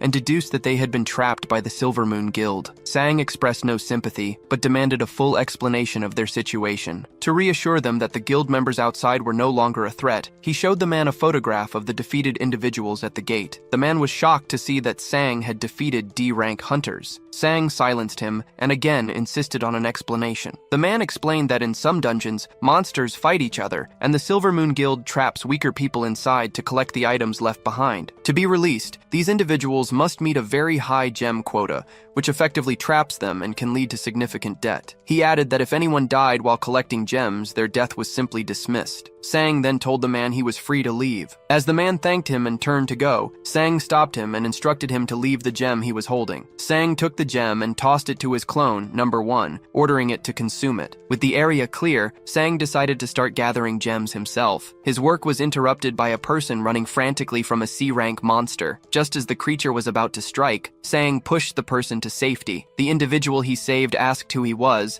and Sang replied that he was their savior. As the monster drew closer, the person panicked, accusing Sang of leading the creature toward them. Sang told them to remain calm. When the person noticed the powerful physique of Sang's clone, they attempted to run away again. Sang grabbed them, preventing their escape and demanding they explain everything. While some observers reacted with terror to the appearance of a large creature, Sang's clones were already fighting it, causing several explosions. Sang himself remained composed, even when one of his clones was defeated. He questioned the clone, asking how it could have lost after consuming so many gems. He then instructed the clone to stay still, reminding it of the resources he had invested and stating that he needed to concentrate. Without any hesitation, Sang drew a cursed sword and severed one of the creature's arms. He proceeded to attack the female creature with a relentless series of slashes, which seemed to confuse his opponent. The sword's curse began to affect Sang, triggering a memory of the monster that had killed his sister. He momentarily struggled to maintain his composure, The creature swung its remaining hand towards Sang, who responded by summoning 50 clones to intercept the attack. He then used the cursed sword to deliver a powerful blow, cutting down the attacking limb. Afterward, Sang muttered that he disliked using that particular weapon. The young woman who had witnessed the fight asked if he had truly defeated the creature by himself. Sang confirmed that he had, just as he promised he would, before turning his attention to his primary clone. Sang approached his first clone and asked about its condition. The clone was badly injured, and its wound showed no signs of healing. The woman explained that the creature's bone sword was cursed, which prevented any wounds it inflicted from closing. She told Sang that they would need a healer. The woman then inquired if the clone was actually human, and Sang confirmed that it was. The woman admitted that she had initially mistaken the clone for a troll wearing a cap. After a moment of hesitation,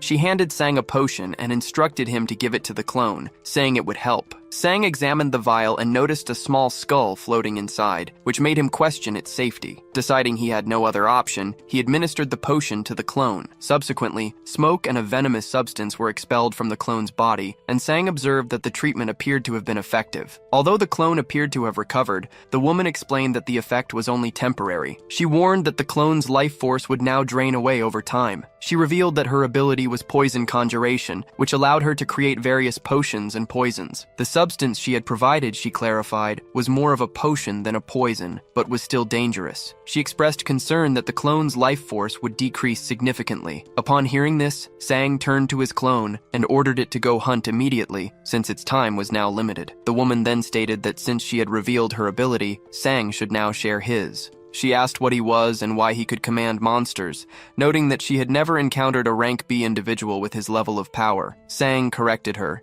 informing her that he was actually rank E. The woman expressed her disbelief and questioned how a rank E hunter could operate in such a dangerous area. Sang interrupted her, telling her to relax and asserting that he would be the one asking the questions from that point on. Meanwhile, at the YOLO Guild's warehouse, several members were moving boxes. They called over a young woman who appeared to be blushing. Another guild member approached and asked the first woman why she was gathering so many items, remarking on her unusual behavior. The woman explained that a person named One Tag had requested a favor. The second woman wondered aloud why Sang needed such a large quantity of stones and questioned if he intended to consume them all. Later, on a train, the woman from the earlier fight reflected on Sang's harsh reaction to her question about his ability. She considered the possibility that he was a dangerous person, but then decided that she should try to trust him instead. Attempting to appear composed, she told Sang that he could talk to her if he wanted to. Sang turned to face her, thinking to himself that her suspicions about him had been foolish. Sang stood up and asked the woman about the Hisong Guild,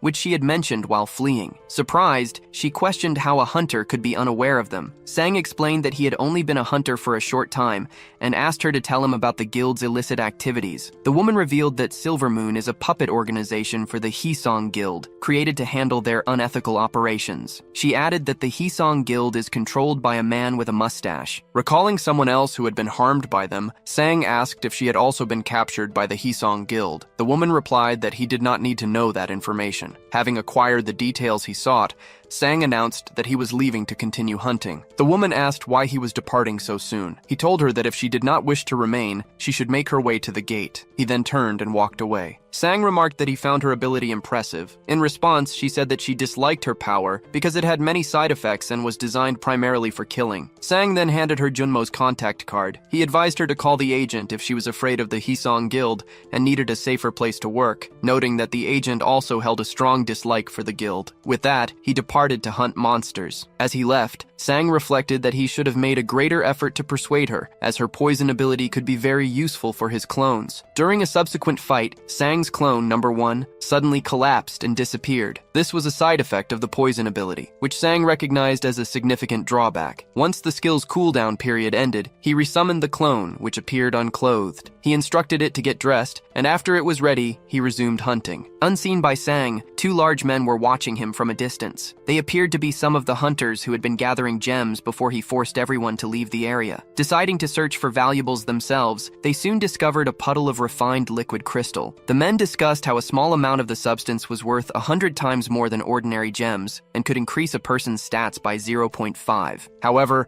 they also knew that consuming it would transform the user into a monster. One of them, a man with blonde hair, concluded that the stat boost was not worth the risk. His companion then mentioned an illegal organization called DEP, which processed these items for human use. Since DEP purchased all available gems, their suppliers became very wealthy. Realizing the immense value of their discovery, the two men decided to return the next day to collect all of the liquid crystal. After the men closed the door and left, it immediately opened again. The woman who had been with Sang appeared in the doorway. She had been followed by one of his clones, but had managed to evade it. She began gathering all the valuable items in the room, stuffing them into her clothes. A chaotic crowd was running nearby, and she blended in with them to make her escape. The clone in the vicinity did not notice her departure. Meanwhile, Sang continued to accumulate wealth from his hunt until he was interrupted by an incoming message. The day after being told to come to Kina's guild for a mission briefing, the men who had initially found the liquid crystal returned to the dungeon. They discovered that the crystal was gone. In response, one of the men violently grabbed a guard by the throat, expressing frustration with the security. He demanded to know who had been allowed to enter the area. The guard explained that the only individuals who had accessed the site were Sang's group and the people who were subsequently evacuated. Upon hearing this, the man released the guard, recalling his encounter with Sang and his companions. He internally questioned how he could possibly contend with opponents of their caliber. Meanwhile,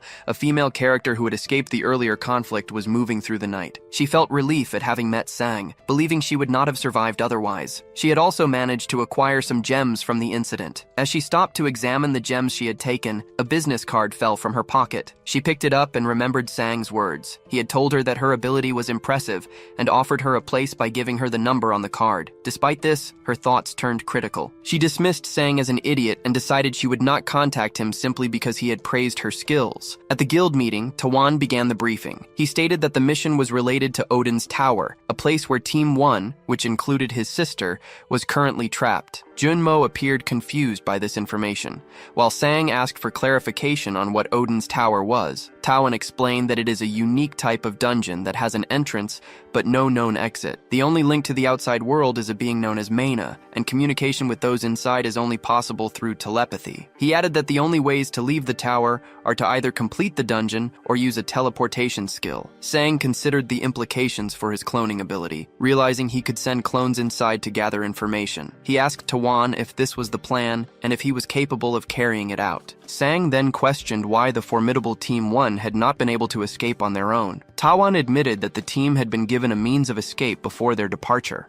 Ta then stepped forward to provide a detailed explanation of the events that led to the team getting trapped. He recounted that 5 years prior, just before the end of the 2005 disaster, his sister had awakened a subspace storage skill. During that difficult period for humanity, her ability to store items and even people proved essential for their survival. Over the years, they overcame many dangerous situations together. His sister grew to become a fierce leader, eventually taking command of Team 1. Wanta recalled advising her that it was only safe to enter Odin's Tower with a teleporter on the team. His sister, however, argued that they had already tried to recruit teleporters without success and were well prepared with scrolls. She insisted that they needed to undertake the mission immediately to prevent their guild from falling behind its rivals. To prove their readiness, she showed Wanta their vast stockpile of supplies. Though he was reluctant, she convinced him, and the team set out for the tower. A friend later tried to reassure Wanta, urging him to trust his team and his own judgment as guild master. On that very day, he made the public announcement that Sang had seen when he was younger, an event Wanta described as a coincidence. Junmo then asked if any attempts had been made to contact the team. He explained that they had taken 10 telepathy scrolls to send back information. Communications proceeded as normal for the first few weeks. However, after about a month, something went wrong. In the communication tent set up at the tower's entrance,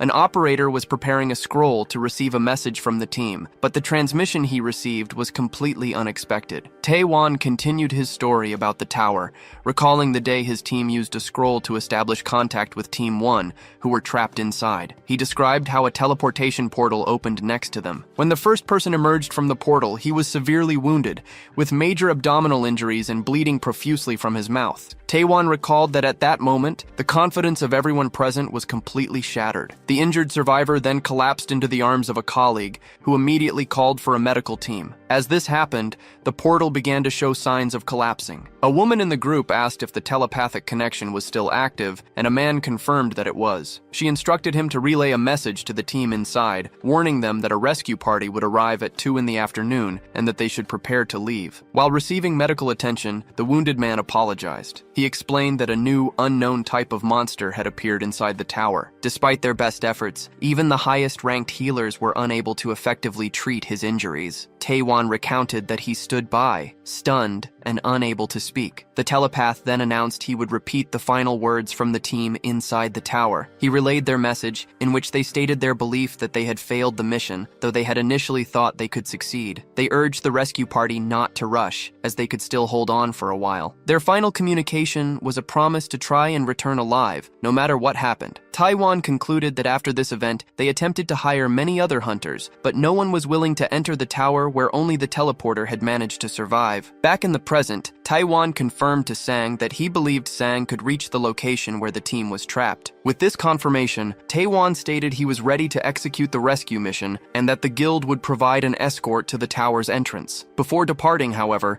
they planned to make a stop at a bar called Paradise. Elsewhere, Yang, the leader of the Silver Moon Guild, was physically assaulting his subordinates. These were the men who had been tasked with imprisoning weaker individuals underground to collect stones. They tried to explain that a strange hunter, who was not registered on the Class D list, had interfered with their operation. Yang angrily questioned how they could have been defeated by a Class E hunter and continued to beat them. He reminded them that the Haesong Guild would not wait for them forever and ordered them to find the man and bring him to him. The Silver Moon Guild was now tasked with capturing Sang. Their leader Yang privately thought that his subordinates would likely fail. Nearby stood another man, who was identified as Kang Shin-seon, the vice leader of the Silver Moon Guild. The following day, Sang spoke with Jetmo, expressing his suspicion that Taewon had not been entirely forthcoming. He specifically questioned their true motives for wanting to clear Odin's tower. Sang mentioned that his own knowledge of the tower was limited, but he knew from the jumper George Lucas that it had already been cleared in 2012. He recalled the public's reaction at the time, with many people asking Lucas about the tower's contents and rewards. Sang recounted that George Lucas had declared Odin's tower to be empty,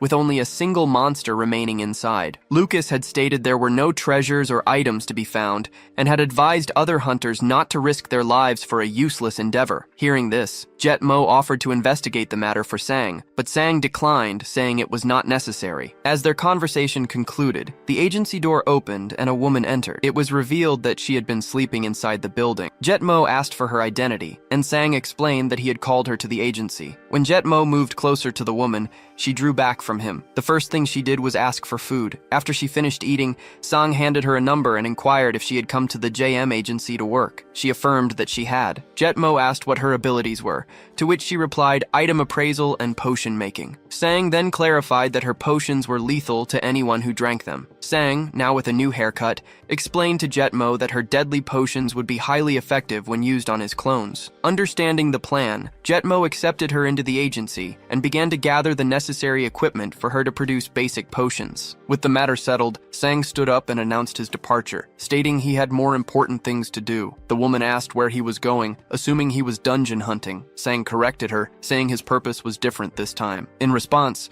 she tossed him some mana and strength potions. Jetmo then inquired about the side effects of the potions she had given to Sang. The woman explained that the strength potion would dissolve the user's muscles, and the mana potion would cause the user to explode. Sometime later, Sang gathered his group outside. He told them it was time to leave and motivated them with a promise of good food when they returned, which made them react with excitement. A woman was nearly finished moving a collection of jewels to the guild's storage facility. As she was about to report her progress, she discovered that the location had been ransacked. Shocked at the scene, she wondered who would have the audacity to rob the YOLO Guild. She then activated a detection skill, which allowed her to pinpoint the robber's location. After confirming their position, she entered a portal in pursuit. Before she could reach them, she was ambushed and violently beaten by a man named Kanjin. Kanjin apologized to her, explaining that he and his group needed the jewels, and asked his accomplice if they had secured all the items. After receiving confirmation, Kanjin ordered his team to finish their work and set the building on fire. The jewels they stole were the same ones Sang required for an upcoming mission. The scene then shifts to Iceland, where Sang and his companions arrive in a spacecraft. They stand before a portal leading to Valhalla, which is connected to Odin's tower. At the entrance, guards informed Sang that a man named Wanta was waiting for him. Sang proceeded through the portal and emerged onto a stone path in an area that resembled outer space. He was disoriented by the environment, observing that it did not look like a tower. Sang noted the extreme cold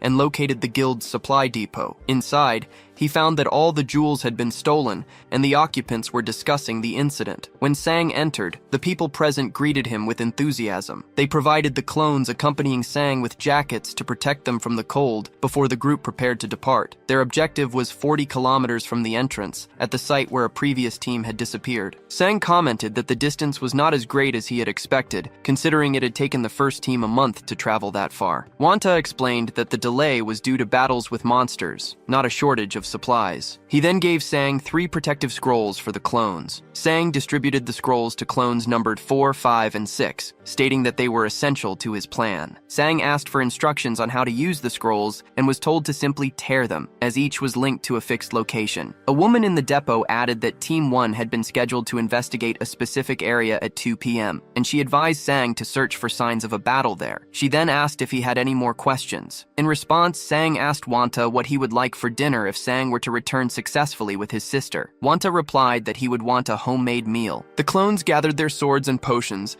and the team of 5 set out on their mission. Sang remained behind, sitting in a chair to activate his familiar ability. Back at the depot, a nervous Wanta acknowledged that the success of the mission was now entirely dependent on Sang. Sang's familiar ability was functioning correctly, allowing his summoned warriors to move through the severe snowstorm. The weather presented a major obstacle, making progress difficult even with his inherent resistance to the cold. He eventually arrived at Odin's Tower, situated near a structure that appeared to be a frozen city. Upon his arrival, Sang experienced an unusual sensation. He realized he now possessed full and direct control over his primary familiar's body. This was an effect of his familiar skill reaching level 17, which had evolved the ability from simple sensory sharing to complete physical command. The new level of control was fundamentally different. Whereas he previously issued mental commands that the familiar would obey, he now felt as if he were inhabiting the body himself. Using this enhanced connection, he directed his squad of familiars to advance. As he began his mission,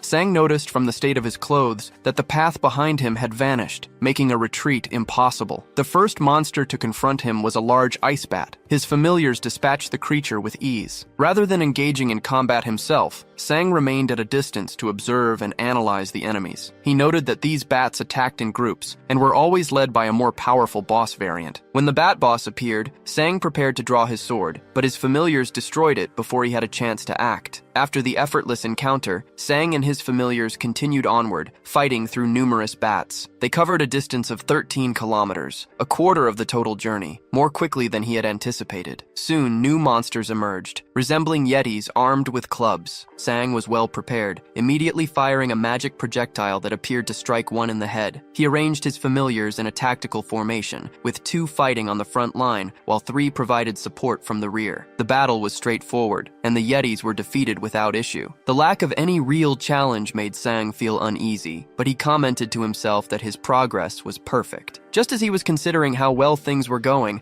the ground beneath his familiar crumbled and gave way. In a different location, a woman in a tent asked a man named One Ta if he was certain Sang would be safe. One Ta told her not to worry. He explained that his original plan had been a small-scale infiltration to rescue a few people, with a second, larger group to follow later. However, Sang's growth rate had far exceeded all expectations. In just 6 months, his statistics had increased by nearly 20 points each, bringing his power to the level of a rank B hunter. One Ta also noted Sang's position as a CLO in the U.S. Air Force. The woman observed that this meant Sang's individual strength was equivalent to an entire rank B team, and One Ta agreed with her assessment. He added that Sang would be even stronger if the Yoloville warehouse raid had succeeded. The woman then stated that besides the ice golem, no other monster on the first floor should pose a threat to him. One Ta confirmed that he had already warned Sang about the golem and was confident that he would be able to handle it. Meanwhile, Sang had landed inside a dangerous-looking area. He prepared for a difficult confrontation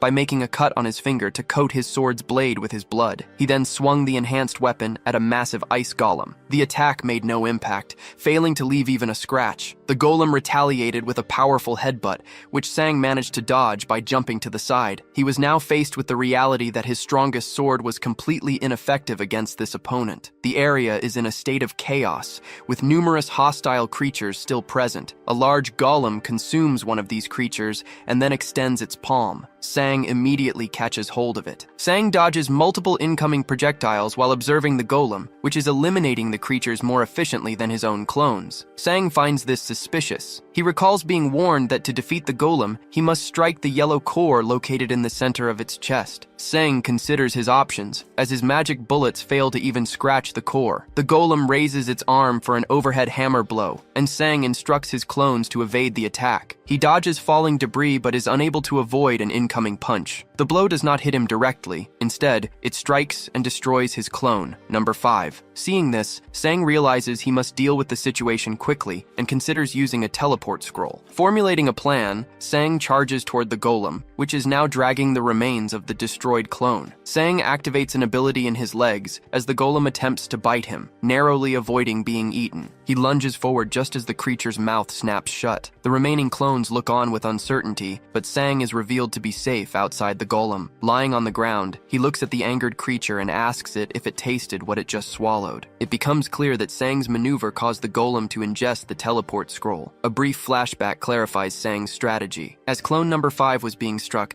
Sang decided that if he could not break the core, he would teleport it away instead. The scroll activated inside the golem, creating a portal that affected only its living component. The core vanished, and the golem was neutralized. With the golem defeated, Sang receives a significant increase to his strength, vitality, dexterity, and mana. His clone skill also levels up. He reflects that this particular skill had been stagnant for a long time compared to his others. He then decides against summoning a new clone. Meanwhile, the scene shifts to a man named George Lucas, who is taking a bath. A digital assistant presents him with a list of individuals who requested to see him that month. He becomes visibly distressed when he reviews the list. He asks his assistant if any of the requests came from South Korean guilds, and the assistant confirms there are none. George Lucas remarks that this is absurd and that things have changed. He instructs the assistant to reject all appointment requests and to proceed with the planned inauguration ceremony for his new academy. The scene changes again, focusing on a character named Baldy. He is approached by the man whom Sang had previously defeated. The man says that he has finally found Baldy after their last encounter. He asks Baldy how he managed to escape from a group he calls the Silver Moon Bastards. Baldy replies only that he received help, without revealing his rescuer's identity. He then mentions that their companion, Changwon, is tired. A knocking sound was heard at the door, which was then opened. A man identified as Kanjin immediately struck a chubby man with his fist,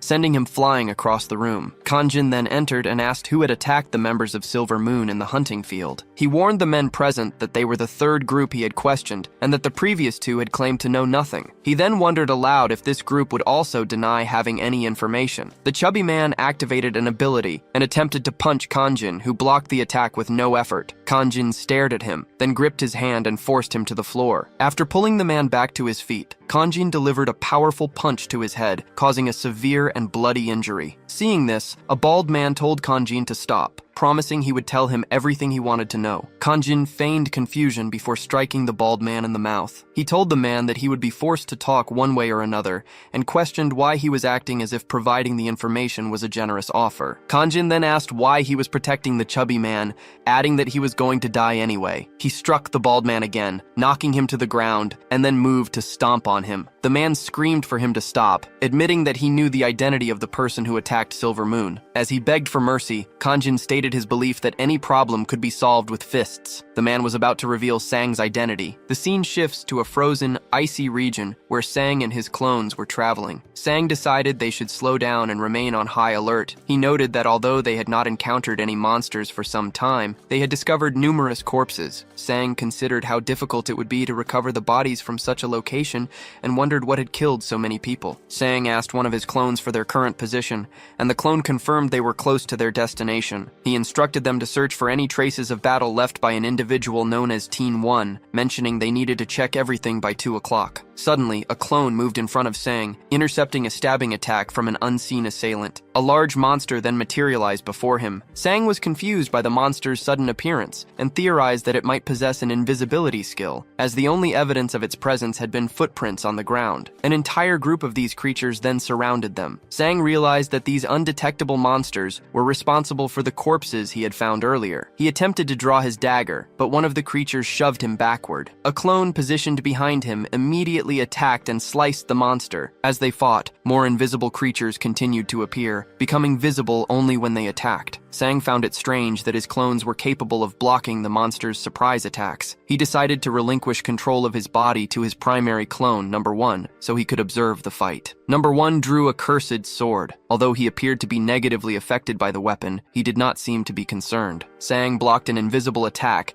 then sensed another one from behind and struck it down. He quickly determined that he could react to the monsters by listening for the sound of the wind from their blades as they swung. Sang realized it would not be simple to copy his clone's abilities, and that he still had much to learn. Meanwhile, inside the dungeon's sub-dimension, a member of the trapped party spoke to their captain. He noted that it was almost 2 o'clock, and that they needed to assess the situation. The captain stood up and stated that she could no longer offer any words of hope. She was certain the day would be the same as before, with the sound of ice being the first thing they would hear. However, the captain then heard a different sound. Outside, Sang was attempting to understand how his clones were able to detect the monsters. The creatures did not have high statistics, but their invisibility made them a significant threat. His clones were accumulating numerous injuries from cuts and strikes, and their numbers did not appear to be diminishing. It was impossible to estimate how many enemies remained. Suddenly, a sub-dimension portal appeared. Sang recognized it as the location of the attack team and immediately sent all of his clones running in that direction. From inside the portal, the captain saw a person approaching. The group's initial reaction was subdued, but some grew impressed as the figures drew closer. The captain activated a vision skill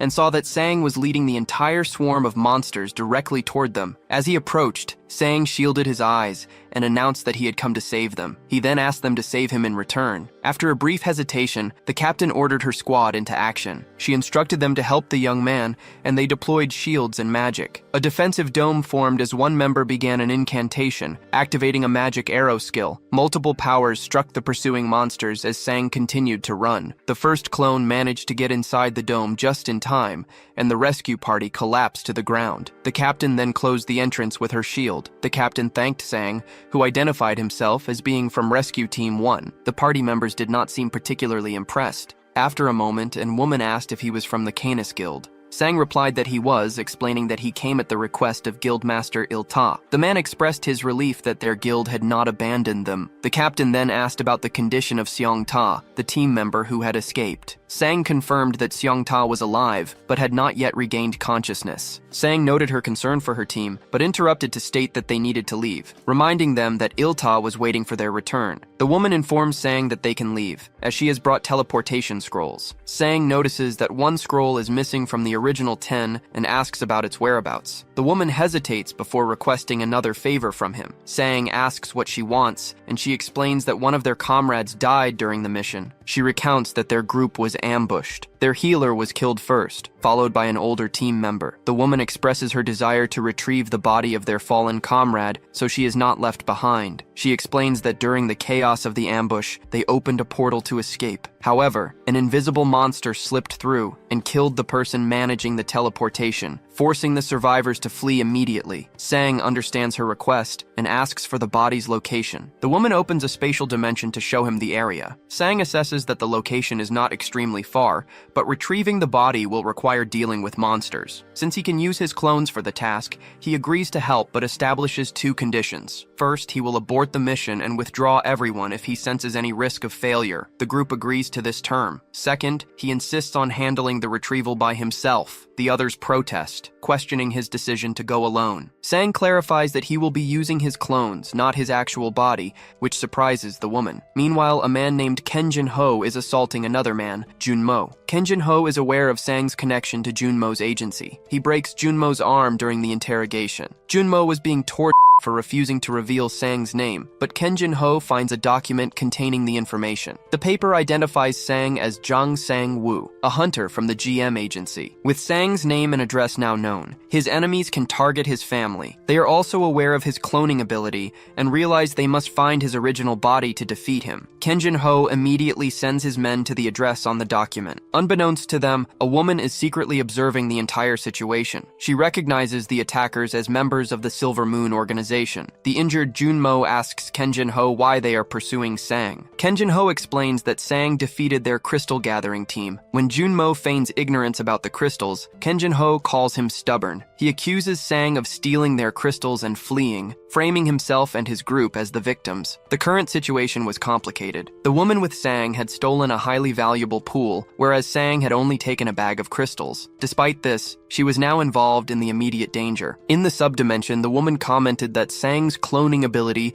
was unlike any she had seen before. Sang assured her that his clones were not illusions. He explained that she did not need to worry about their lives, as he could simply resummon them if they were destroyed. He then outlined his plan. Clones number 4 and 6 would wait at the door with a teleport scroll as a precaution. Meanwhile, he and clones number 2 and 3 would enter to retrieve the body and return. The woman expressed skepticism. The old man offered to help, but Sang declined, stating that it was his responsibility to ensure their safe escape. The woman then questioned his strategy, pointing out the inherent danger of using monsters to guarantee safety. Sang insisted that this was the plan and that its success depended on her trust. After a moment, she reluctantly agreed to follow his lead. Sang drew his cursed sword. For the past 6 months, he had been increasing his stats by consuming crystals, which had also granted him a new skill. This passive ability, called Monster Devour, gave him a 12% chance to absorb a portion of a monster's stats whenever he killed one. This was the primary method he used to increase his attributes, although he was not yet satisfied with his progress. Standing before the portal, Sang gave the command to open it. He observed that the portal was powerful enough to consume mana explosions. He then instructed clone number 4 to pass him a knife. After receiving it, Sang threw his sword and a container of demon venom through the portal. He issued a final instruction for everyone to evacuate immediately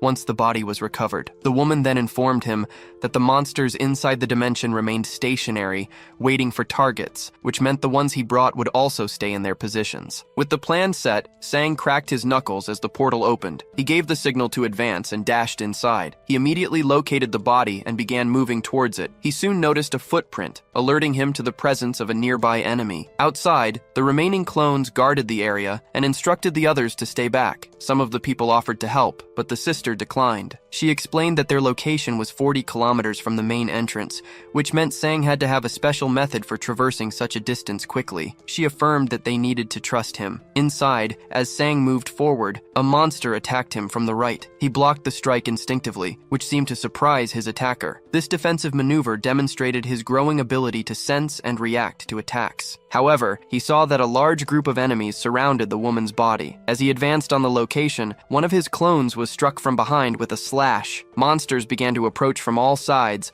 prompting Sang to use a specific strategy. He opened a pot and consumed a potion, which significantly amplified his mana. With this boost, he fired a powerful projectile at a large corpse, an attack that effectively cleared the entire area of threats. Inside a separate location, the observers were stunned by Sang's diverse abilities, which included creating clones, wielding various weapons, and launching devastating attacks. Sang asked an injured companion if he was still able to move, and the man confirmed that he could. Sang then instructed him to retrieve a specific body. As they did, Sang sensed that the corpse's mana was dangerously unstable and on the verge of exploding. The body began to disintegrate, transforming into a form of dark sorcery. Deciding to act as a decoy, Sang drew the enemy's attention. An aura materialized above him, and he was quickly surrounded. Meanwhile, 2 of his clones collected the body. Sang then shouted for his companions to flee before stomping the ground with enough force to launch everyone into the air. The clones used this upward momentum to land ahead of the others and sprint towards a portal. The group escaped successfully, and one of the female members expressed her gratitude. After passing through the portal, the group began to cut a scroll to seal it. An older man present warned them not to do it yet, pointing out that someone was still on the other side. Sang explained that it was only a clone, and that its survival could no longer longer be guaranteed. The clone, which appeared fully conscious, looked back at the group before they departed. As a result of the battle,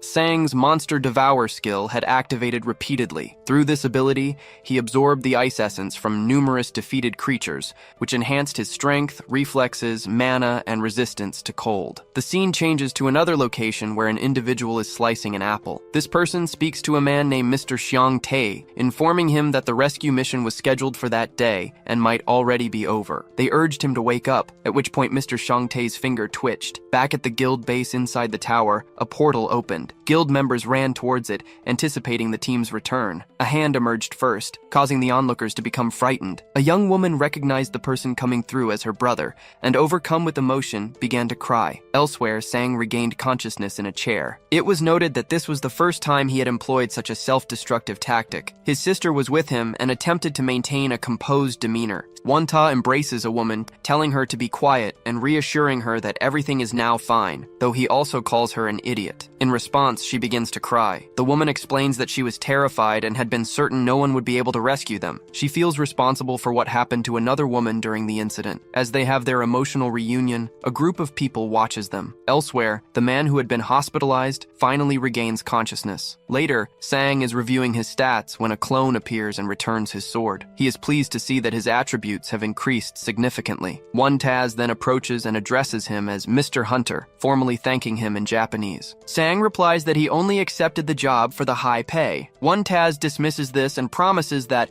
from that point on, he will provide assistance whenever Sang needs it. He clarifies that Sang only needs to inform him of any problems. Sang later approaches Wanta to return a scroll that he did not use during the mission. Wanta initially tells him to keep any unused items from the expedition as his own. Sang refuses the offer, insisting that the scroll belongs to the guild and that he would feel wrong keeping it. Junmo then takes the scroll back. The sister expresses her surprise, remarking that Sang had apparently been present with them the entire time. One Taz explains that Sang remains stationary while using a familiar skill to control his creatures from a distance. The sister now believes the explanation, admitting she had previously thought it was a story made up to calm them down. One Taz observes Sang and contemplates how powerful he might become in the future. Outside, Sang remarks to One Taz that he will likely be busy now. One Taz confirms this, stating that he must check on everyone's health and also make preparations for funerals. Sang's phone, which was inactive inside the dungeon, suddenly receives numerous notifications. He checks the messages and is shocked to learn that Junmo has been abducted by members of Silvermoon. The message includes Junmo's current location, which is being tracked. Sang becomes visibly angry and informs One Taz that he needs to leave immediately. When One Taz asks why, Sang explains that Silvermoon has kidnapped Junmu. One Taz questions the motive, and Sang speculates it is retaliation for his earlier conflict with one of their members at the hunting field. Hearing this, One Taz retrieves a scroll from his jacket and offers it to Sang for his trip. Sang initially refuses, but One Taz insists, reminding him of his promise to provide full support. At the entrance to the Silvermoon Guild, a group of people has gathered and is waiting. Nearby, a young woman is watching the scene when someone calls out her name. A woman is apprehended by an unknown man who questions her presence. Before she can be harmed, Sang emerges from a portal behind them. He acts quickly, choking one assailant while two of his clones surround another with knives. The woman is stunned by the speed of the intervention, which takes place while a henchman can be heard struggling violently nearby. The woman urges Sang to stop, explaining that they need to get information from the man he is subduing. Complying, Sang ties up the assailants and asks for the captive's location. The woman informs him that Junmo was taken to the Silvermoon Guild's storage facility. Sang tells her to wait where she is as he prepares to assemble his allies. Inside the storage building, Junmo is being held captive by a man named Kang Win. Junmo has been repeatedly beaten. Kang Win asks him why his group chose to interfere with their guild. As Junmo wonders if his associate Sang Woo will come to his rescue, one of Kang Win's men reports that Sang Woo is abroad and will not be back for several hours. Just as the captors consider ordering food, a powerful blow strikes the door. The metal door is cut open from the outside and bursts inward. Sang enters and asks the men if they are from the Silvermoon Guild. Kang Win expresses surprise, stating he had expected Sang's arrival to be much later. Some of his men who seem to know about Sang's abilities ask about his other masked companions, prompting Kang Win to order them to capture the clones. While a weakened Junmo shouts for him to stop, Sang confronts the guild members with an expression of intense anger. The first man who attacks is met with an elbow to the chin that dislocates his jaw, followed by Sang grabbing and breaking his arm. When another henchman in a suit steps in to help, Sang breaks his arm as well. With all of his subordinates swiftly incapacitated on the floor, Kang Win calls them useless. He observes that Sang defeated them all without moving from his initial position. Kang Win calls for a pause, stating that he wants to ask a question as a precaution. He then asks Sang where he has hidden the crystals. Sang seems confused by the question, recalling only that he had picked up some ordinary stones. He warns Kang Win that he has crossed a line and that the conflict will not end peacefully. Kang Win retorts that Sang is the arrogant one, revealing that he investigated Sang's office and acknowledges his physical strength. Based on the ease with which he defeated the henchman, Kang Win estimates Sang to be at least a B-class hunter with high stats. Kang Win continues his analysis, mocking Sang for having what he considers a useless cloning skill despite his impressive stats. He speculates that Sang's only other ability must be a concentrated attack. Kang Win claims this weakness explains why Sang associated with a low-tier agency, remarking that inferior individuals flock together. In response to the insults, Sang simply offers a calm acknowledgement. Sang's clones arrive on the scene, immediately shifting the balance of the confrontation. The opposing group is now at a disadvantage. Kangan's subordinates become visibly nervous, and one of them reports that the men stationed at the rear have been defeated. Kangan replies that he was already aware of this, calling his subordinate an idiot. With his reinforcements, Sang is no longer outnumbered and holds a dagger. Kangan decides to use an invisibility skill. One of his men expresses confidence, stating that Kangan will surely win because only a user with a specific detection class could possibly counter such a stealth ability. While invisible, Kangan believes that conventional methods of sensing presence or auras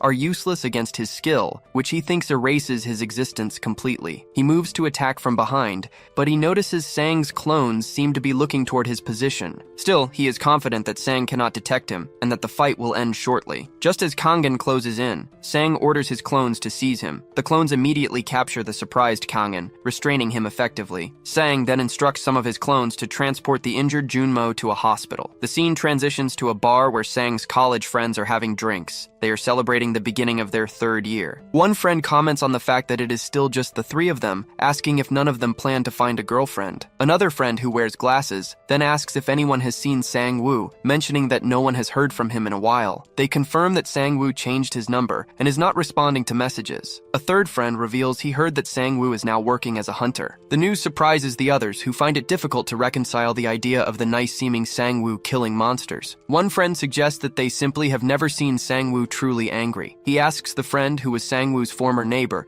if he ever saw him lose his temper. The neighbor recalls an incident from when they used to walk home from school together. He explains that he was mugged by a group of gangsters. When Sang Woo arrived, the friend told him to leave for his own safety. Instead, Sang Woo came back and headbutted one of the attackers. The friend clarifies that Sang Woo did not save him. They were both beaten up. He also learned later that Sang Woo had been targeted by the same group before. The friends remark on Sang Woo's character, noting that despite his calm demeanor, he would charge forward without thinking when provoked. The friend concludes that Sang Woo was tolerant when targeted himself, but became aggressive when his friends were threatened. Back in the present, a shocked Kangan asks Sang how he was able to detect him. Sang notes Kangan's confidence in his ability, and then explains that he had just finished fighting a group of monsters that used the exact same skill. Sang reminds Kangan of his earlier insults, recalling that Kangan had dismissed his skill as trash and warned him against coming here. After the battle at Odin's Tower, Sang's statistics showed a significant increase, with nearly 10 points added to each stat and his cold resistance rising to 19. He acted decisively, throwing one of his opponents a considerable distance. His clones reported that one enemy had escaped, but that all the others had been subdued. Sang instructed them to take Junmu to the hospital for treatment, telling him not to worry. Nearby, the defeated Kanjin struggled to get up. He thought about the official report, which listed Sang's strength at only 19, a number that was clearly inaccurate given the current circumstances. He also noted that Sang's clones were formidable, realizing that being caught by even two of them would be decisive. Convinced that such a large increase in stats was impossible without an external aid, Kanjin scanned his opponent and noticed a potion in Sang's pocket. Kanjin managed to stand and addressed Sang, admitting that he had underestimated him and had not expected such a response. He stated that he would not make that mistake again, and that he would demonstrate the power of a true Class B hunter. His own stats were revealed to be 25 in strength and 35 in reflex. He declared that Sang had not yet seen his full capabilities and rushed forward to attack. Sang simply stated that he had no interest in seeing everything a man had. While advancing, Kanjin realized his movements were being detected. He concluded that, however unlikely it seemed, they were sensing the air currents around him. To counter this, he began to move in a way that stirred up the air, creating a noisy environment to mask his position. Sang observed that his opponent's speed would now make it more difficult to react. Despite the chaotic movement, Sang turned and blocked an incoming attack. He then struck Kanjin on the head, calling him an idiot. Sang explained that the resulting smoke and dust made his opponent's position even easier to see. Kanjin was knocked to the ground, where he began laughing maniacally. Sang asked what was so amusing. He then discovered that during the exchange, Kanjin had managed to steal the potion from his pocket. Kanjin held it up, explaining that he knew something was unusual about Sang's stats, and asked if the potion was the source of his power boost. Sang advised him that it would be better not to drink the potion. Kanjin ignored the warning and consumed the entire vial. His strength stat began to rise rapidly, climbing from 29 to 37 and then to 51, causing the ground beneath him to crack. Empowered, Kanjin told Sang that he could no longer hear him because his own strength was now too great. In response, Sang told him not to place blame on him for the consequences. Sang noted internally that his opponent's strength had more than doubled, a feat beyond even a top-tier potion. Kanjin then demanded that Sang reveal the creator of the potion, promising in return to let him walk away with at least 2 arms. Sang observed his opponent, having already sent clones 4 and 6 to the hospital. Now, only he and clones 2 and 3 remained to confront the man named Kanjin. The two made eye contact, and Kanjin immediately charged forward. Sang moved to intercept him, but Kanjin's powerful advance knocked down the clones. Sang attempted to slash with his sword, but Kanjin struck him first, leaving him unsteady. Kanjin then asked Sang if he understood his mistake, revealing that he had done more than just read Sang's statistics. He informed Sang that his family was also being targeted. The scene then briefly cut to Sang's parents at home, where an unknown person had just knocked on their door. Back in the fight, Kanjin stabbed Sang repeatedly, inflicting numerous cuts. The force of the attacks was strong enough to drag Sang across the floor. As 2 more opponents appeared from behind, the clones moved to engage them. Sang, bleeding onto his blade, retaliated with a powerful swing that sliced Kanjin's sword in half. Furious, Kanjin activated a skill and punched Sang directly. The blow threw Sang backward, causing him to crash into a wall on the other side of the room. At the same time, another clone was struck in the stomach. Kanjin dodged an attack from behind and countered with a strike to his attacker's jaw. While this occurred, Sang began to feel the effects of a potion he had consumed earlier. His friends, watching from a safe distance, commented on Sang overconfidence. Sang told them to be quiet, asserting that he would win. He then asked Sang if he had a backup plan, but Sang only instructed everyone else to find cover. Kanjin seemed annoyed by Sang's refusal to surrender and questioned why he continued to fight. Sang was biding his time, waiting for the potion to take full effect. Kanjin pulled out his phone and told Sang he would order some photographs to clarify the situation. He spoke into the phone, asking his subordinates if they had arrived at the location, and instructing them to cut off their target's fingers and send him the pictures. Suddenly, Kanjin lost control of his arm and dropped the phone. He collapsed to the ground as his body began to take on a melting, slime-like appearance. Sang remarked that the potion was finally working. The substance was causing Kanjin's muscles to dissolve, leaving him confused and weak. Sang reminded Kanjin that he had warned him not to drink it. In a panic,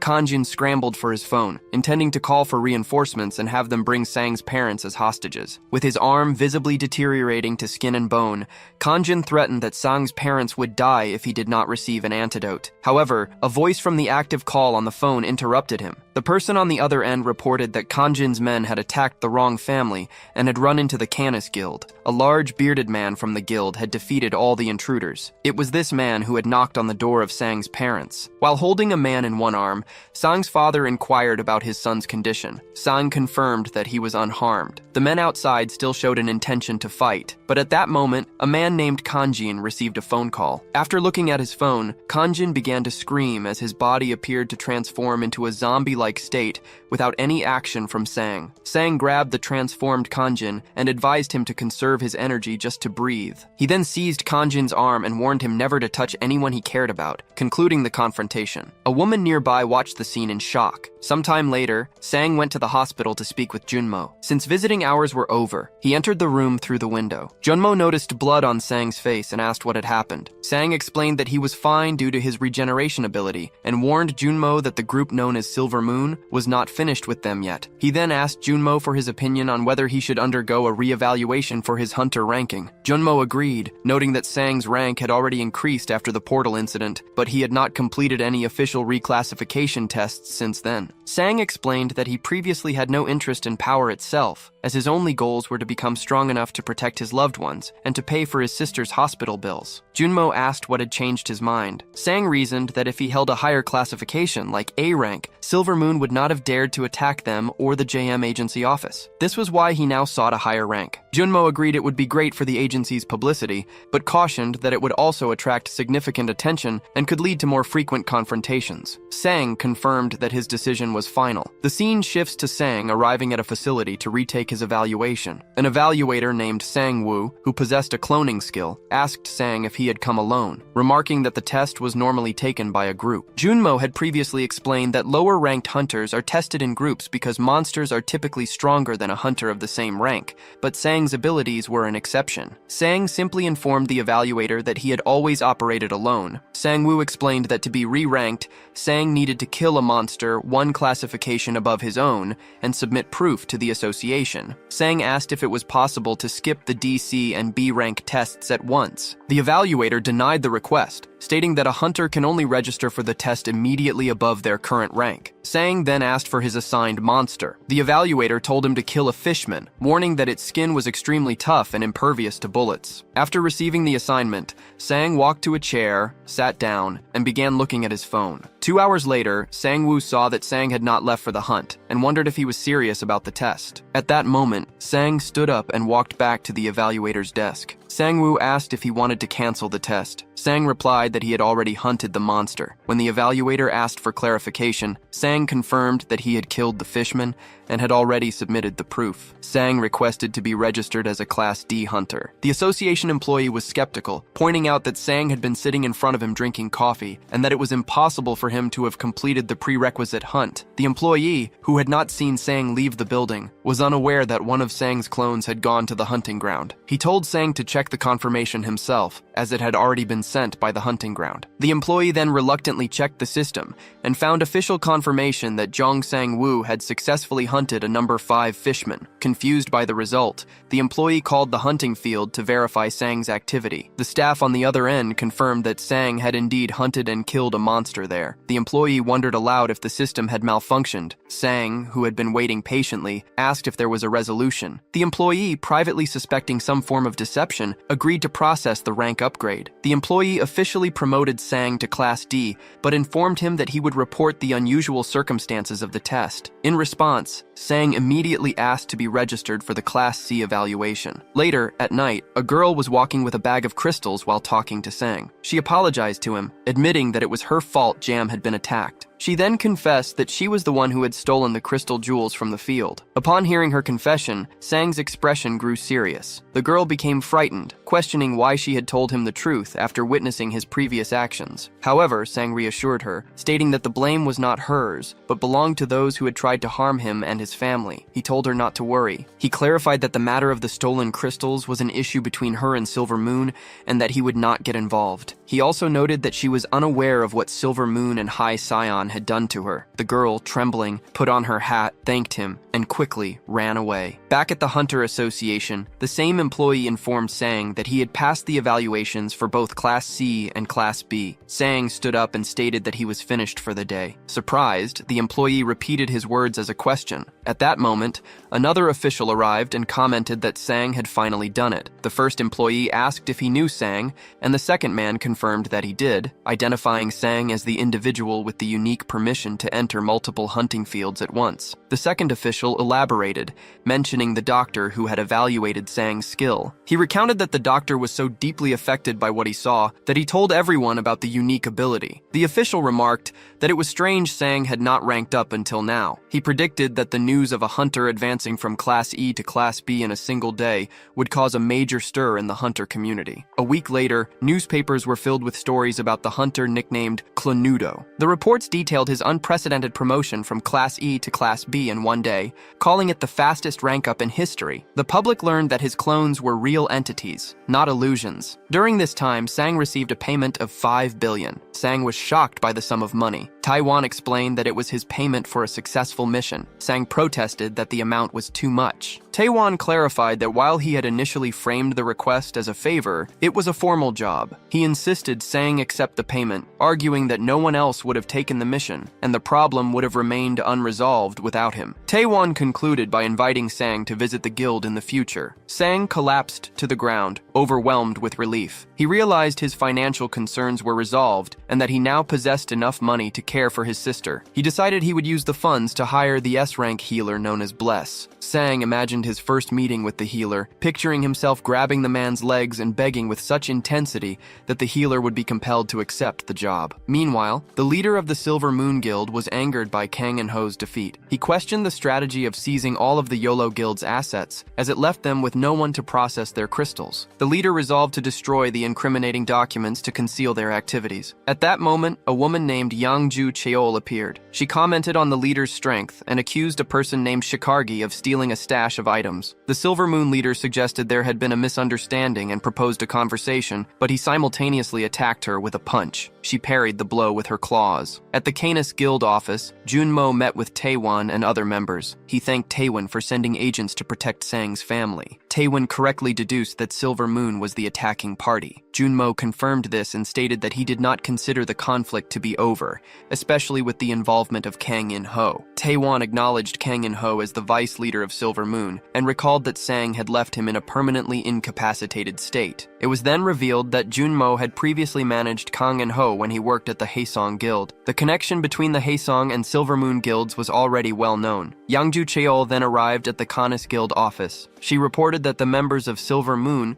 whom she called bastards, were manufacturing crystals and jewels to supply the Haesong Guild. She handed over files to Junmo as proof. She greeted Junmo, stating she had heard a lot about him and referred to him as a crazy man. In response, Junmo mentioned he was aware she had recently visited Silver Moon. She confirmed she had been there briefly to retrieve some items. Taewon asked for clarification about a term he heard. DRP Yangju Cheol explained it was a body-enhancing drug made from the jewels, and that the Haesong Guild was heavily involved in its production, indicating the substance was extremely dangerous. The narration then provided historical context about the hunter profession. The occupation was legalized only after the end of a major catastrophe. Governmental systems were put in place to manage hunting fields with soldiers, tax hunting profits, and officially purchase monster byproducts. While this framework made the job seem stable, not all hunters agreed with the new regulations. A group of hunters opposed mandatory identity registration and hunting restrictions. These individuals formed their own clandestine society,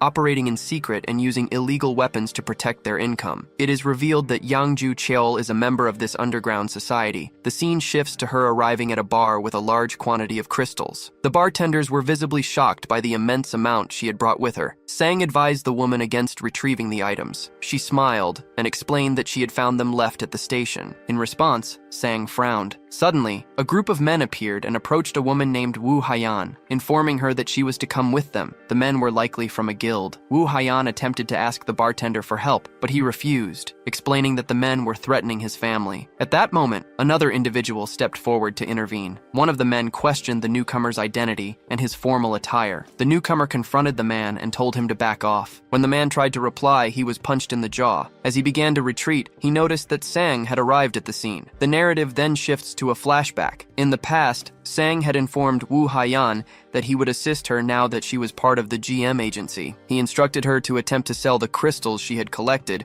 predicting that their opponents would take the bait. The scene changes to an undisclosed location where the master of the Haesong Guild, a man named Shin, was being searched by guards. He was informed that he had 10 minutes. He laughed as a door was opened for him. Inside, he met a woman known as the Oracle. She acknowledged his presence, and Shin asked if his arrival was unexpected or if she was toying with him. She stated that she knew what he wanted and her answer had not changed. She advised him to give up and be satisfied with his current life. Shin became angry, reminding her that she had once prophesied that all powerful people would one day bow to him. The oracle explained that his fate had been drastically altered because of another individual's influence. Shin demanded to know who had interfered with his destiny, but she claimed to have no knowledge of their identity. The scene returns to Sang, who was questioning one of the captured men. Sang held up a phone and demanded the password, calling the man a fool. The captive refused to cooperate, stating that he would rather die. Sang assured the man he would not be killed, but instead handed over to another group of menacing-looking individuals who were also present. The captive began to sweat nervously. Meanwhile, Shin Jin-wook, the leader of Haesong's Team 1, received a call. The caller reported that he had secured the crystals, and Shin Jin-wook instructed him to take them to Factory 3. He then asked why the caller's voice sounded strange, but the man on the phone claimed everything was fine, and that his team was heading to the factory now. Shin Jin-wook concluded by reminding him to monitor the DEP production. Sang had been listening to the entire phone conversation. He remarked that everything was going perfectly, and then demanded the captive reveal the factory's location. The man protested that he would be killed if he told him. In response, Sang addressed the group of menacing men, announcing that the captive wanted to go with them. At this, the men drew their knives. After this threat, the captive provided the factory's location. Sang then instructed Woo Ha-yeon to send the address to a person named Jun Mo. She thanked Sang for his assistance, but he showed little reaction. A woman approaches Sang and asks him to play a game. She mentions having seen news about the Clonudo and asks if this is the reason his companions all look the same. Sang confirms this, and the woman asks if he was paying attention and if he knows her name. He replies that he does, identifying her as the potion maker. The woman, Kim Woo Ha-yeon, playfully pretends to choke him before asking where his clones are. Sang explains that they are busy as he had left them to have a barbecue while he ran errands. Upon receiving the audio from Sang's conversation, Junmo recognizes the voice of Shin Jin-wook, the individual behind their recent problems. This confirms for both of them that Shin Jin-wook and his associates are involved. Kim Woo Ha-yeon explains that there are 5 crystal suppliers for the Haesong Guild. With Silver Moon taken down, Red Tail and other guilds, all at least rank B, still remain. Junmo questions why they do not target Haesong directly,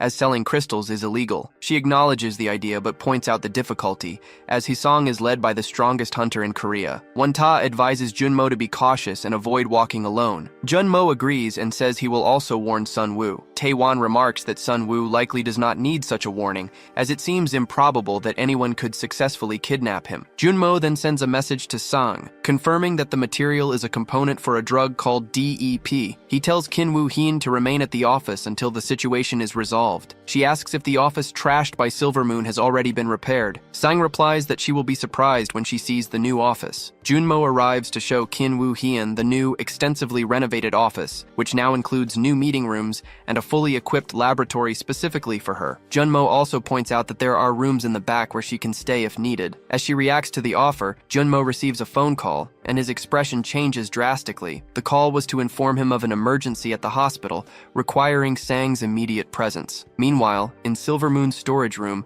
a man stands over a pool of blood on the floor and calls for someone to come out. A slime-like entity emerges from the ground, followed by several masked figures. The man asks for the location of Yang Ju-chil, who he is told is being held in the basement of the Yolo Guild. The masked figure confirms that everything, including the crystals, was taken, and that their enemies seem to know the location of the factory, likely due to Sang's investigation. The lead figure then hands vials to his subordinate, instructing him on who to use them on. He states that if his enemies want the drug, he will give it to them, even in its unperfected state. In the Yolo Guild basement, Yang Ju-chil is still tied up when the slime creature appears. The creature holds a syringe containing the drug and injects the substance into Yang's neck. Elsewhere, Wunta and a female companion are walking, discussing their plan to extract information from Yang. She teases him, suggesting he is only accompanying her to prevent her from being kidnapped. Suddenly, she smells something burning and notices a large amount of smoke. Both of them begin to run toward the source. Amidst a fire, a transformed monster is discovered. Nearby, an injured civilian is found on the ground. When questioned, the man explains that a monster had appeared in the basement and that the Class B squad was unable to defeat it. This information suggests the creature is at least a rank A monster. A woman on the scene wonders how the monster appeared without a portal. She then recognizes a distinct scar on its face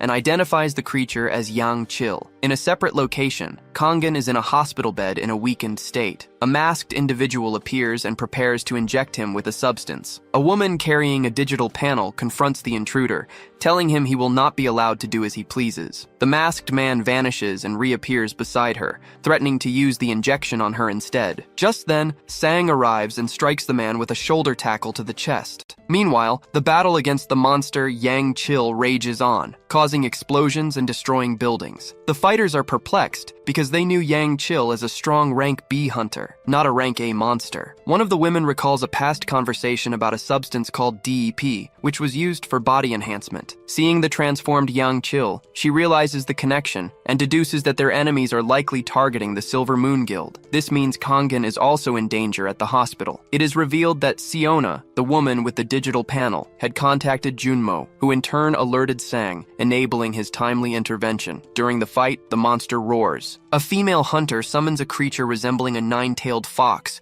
which fires an energy projectile that pierces the monster's chest. The creature retaliates with a punch, but another fighter named Wanta severs its arm before it can land the blow. The monster attacks again, revealing a cybernetic arm, and uses a powerful move to knock both hunters back. They recognize the technique as one of Yang Chill's signature attacks, confirming his identity. Suddenly, an older man wielding a flaming sword appears and strikes the monster. He is identified as Gan, the leader of the Soul Guild. He approaches the two fighters and demands that Wanta explain the monster's origin. Back at the hospital, Sang tells the masked man that only doctors are permitted to use needles. He then attacks, but the man blocks the blow. The masked man asks Sang how he knew he was there. Sang's female companion attempts to attack with fire, but the intruder nullifies her power with a simple hand gesture. Sang then attacks from above with a powerful kick that sends the man flying and breaks his arm. Afterward, Sang and his companion stand facing their opponent. A girl thanks Sang for his quick arrival. The masked man, observing Sang's power and the appearance of his clones, remarks that he now understands how Kanjin was defeated. The clones, larger in stature than before, glare at the masked man. He acknowledges that Sang is trying to provoke him into a fight,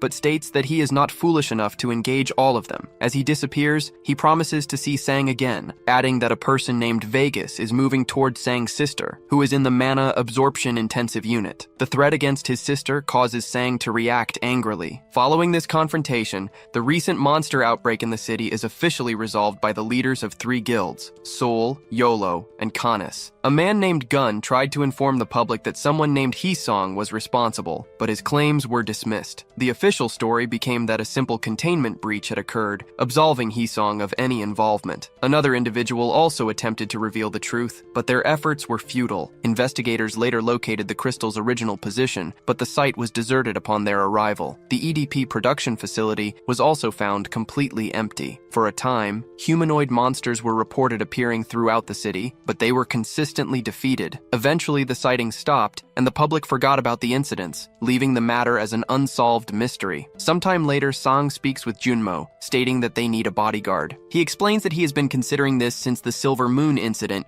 deciding that safety must be prioritized over hunting efficiency. Junmo correctly assumes Sang plans to use his clones for this task. Sang confirms this is the only viable option, as he lacks the funds to hire a hunter powerful enough for the job, needing to save money for his sister's treatment by an S-rank hunter. Sang details his plan for the clones. One will guard his parents at home, two will remain at the hospital with his sister, and a fourth will be stationed at Junmo's agency. Two additional clones will be dedicated to continuous training and exercise. This leaves the original Sang free to act independently. When Junmo asks about the seventh and final clone, Sang reveals he has dispatched it to a familiar location, the Canis Guild's training grounds in Odin's Tower. Inside the tower, the clone uses a megaphone to announce its presence, luring out nearby monsters. Invisible creatures begin to charge at its position, followed by the appearance of a horde of monsters identified as Spawn V30. In response, the clone consumes a potion, which causes a large explosion. The scene shifts to the opening ceremony for the Korean branch of the Hunters Academy,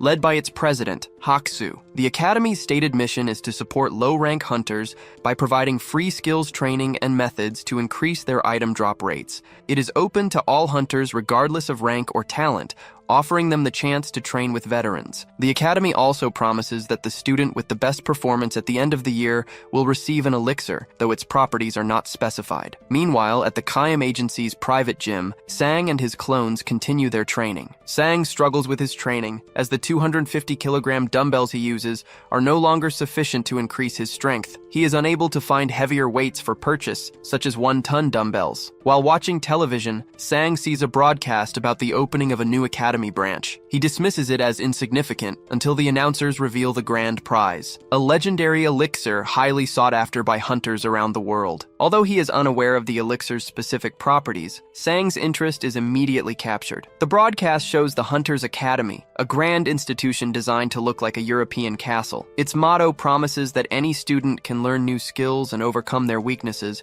by trusting in the academy's system. Feeling skeptical, Sang asks his acquaintance Jumo if the elixir prize is real. Jumo confirms that it is, explaining that the academy is offering it to attract applicants from every country. Sang finds it strange that a mere academy branch would possess such a rare item. Jumo corrects him, stating that the institution is significant because it was founded by George Lucas, who is known as the only jumper. Sang remains puzzled as to why George Lucas, the owner of one of the world's largest corporations, would establish an academy and give away an elixir. Jumo agrees that the motive is unclear, but speculates it is an effort to reduce the power gap between low-rank and high-rank hunters. By improving the abilities of average hunters, they could reduce casualties during monster-related incidents. Jumo also adds that the academy seems to prefer applicants with weaker skills. Hearing this, Sang regrets having worked to raise his rank so quickly. However, Jumo reassures him that he may still qualify for admission based on other criteria. Jumo then points out that Sang's low-quality skills are an advantage. His main abilities, Strong Strike and Magic Bullet, are both F rank, whereas a typical B rank hunter would have around 70 skills of various grades. Sang has managed to advance using only his base stats and his clones. Patting him on the shoulder,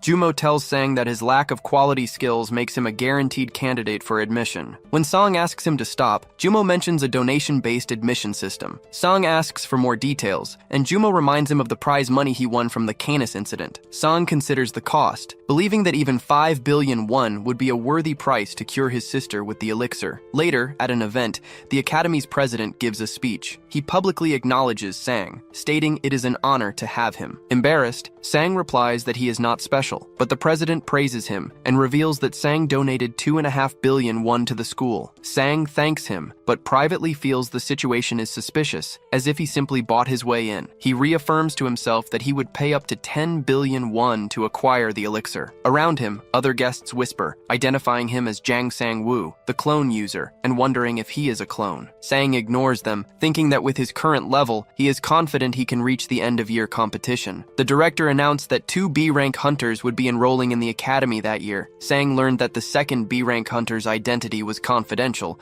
but that this individual was supposedly as famous as he was. Sang immediately recognized this new student as competition for the elixir he intended to acquire. During the orientation, Professor Kang Hee-suk was introduced as the instructor for a class called Basic Food Magic. Since it was the first day, no formal classes were held. Sang was curious about the other B-rank hunter, but remained focused on his goal. Later, a student announced a welcoming party for the new students at Bar Goryeo. Sang decided to attend, thinking it would be a good opportunity to identify his competitor. At the bar, Sang found the venue to be very crowded. He was quickly surrounded by other students, particularly a group of women who recognized him. They asked if he was the clone user who had killed the monster, expressing their admiration for his accomplishments. They then asked him to demonstrate his ability by creating a clone. Sang declined, stating that his clones were currently occupied with a mission. He used the opportunity to ask the students if they knew the identity of the other B-rank hunter. They were unaware of any other B-ranker enrolling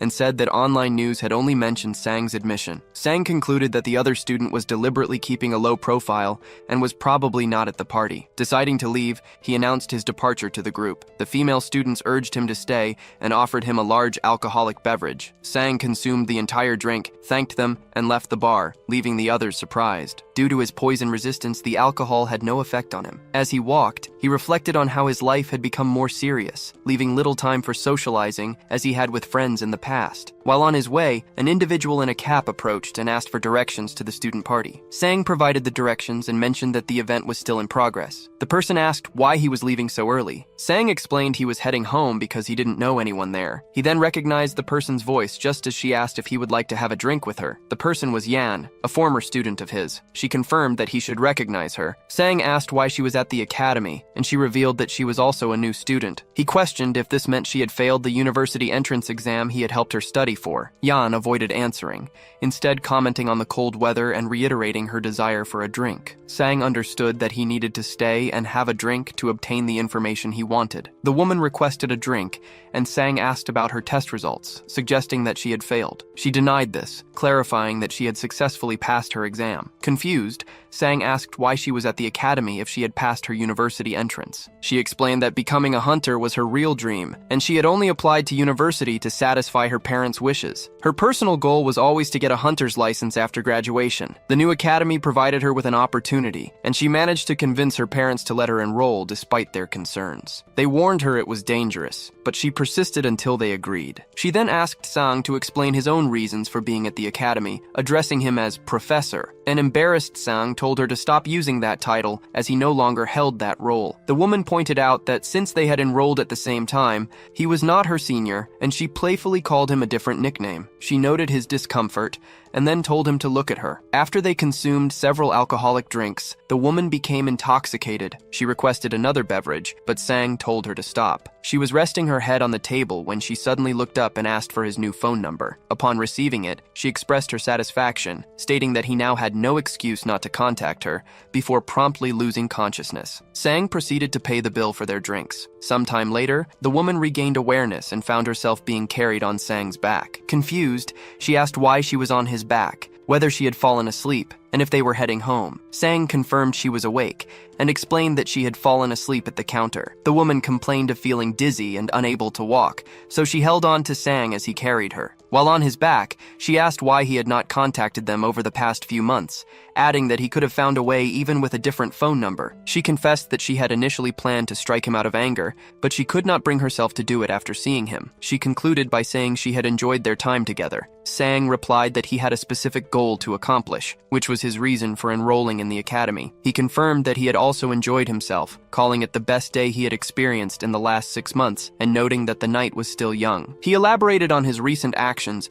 describing himself as fundamentally lazy. He was afraid his determination would fade if he continued his old lifestyle, which would lead him to repeat the same mistakes and regrets. Believing that people do not change easily, he severed all of his past relationships to maintain his focus. He then assured her that she was still important to him and handed her a cap as they arrived at her home. The woman admitted that she had misunderstood his intentions. Sang told her to put on the cap and said that he would forgive her this time. As he turned to leave, she warned him that she would not forgive him again. A man named Hai Song contemplates the significant impact Sang is having on the world. Nearby, a person in a white mask apologizes, reporting that the Nudo clone was stronger than anticipated and calling the clone a bastard. Hai Song muses to himself that the person in question was Zhang Sangwu and that he should have asked for an autograph. Another individual appears beside Hai Song, asking why the lights were turned off. Hai Song ignores the question about the darkness and instead asks if all preparations are complete. He informs the person that they will start at the academy the following week, demanding results that justify the effort it took to enroll them. The individual confirms his understanding. This person is revealed to be Shin Junyum, Hai Song's son. He promises his father that he will not disappoint him. Hai Song then instructs his son to acquire the elixir. A week later at the academy, Sang's class is preparing to learn elemental magic. A female classmate is already in the room when the professor arrives. He announces that their first lesson will be the fireball skill, which he describes as a versatile and popular type of magic. Sang, focused on the lesson, internally questions whether he needs to learn this kind of magic. He recalls learning the strong strike skill through physical action and wonders how they will be taught a magic ability. And that's it. The story ends right here. So tell me, what did you think about this manhwa? Be honest. Drop your rating from 0 to 10 down in the comments. If you enjoyed the recap, don't forget to smash that like button and subscribe for more crazy stories like this one.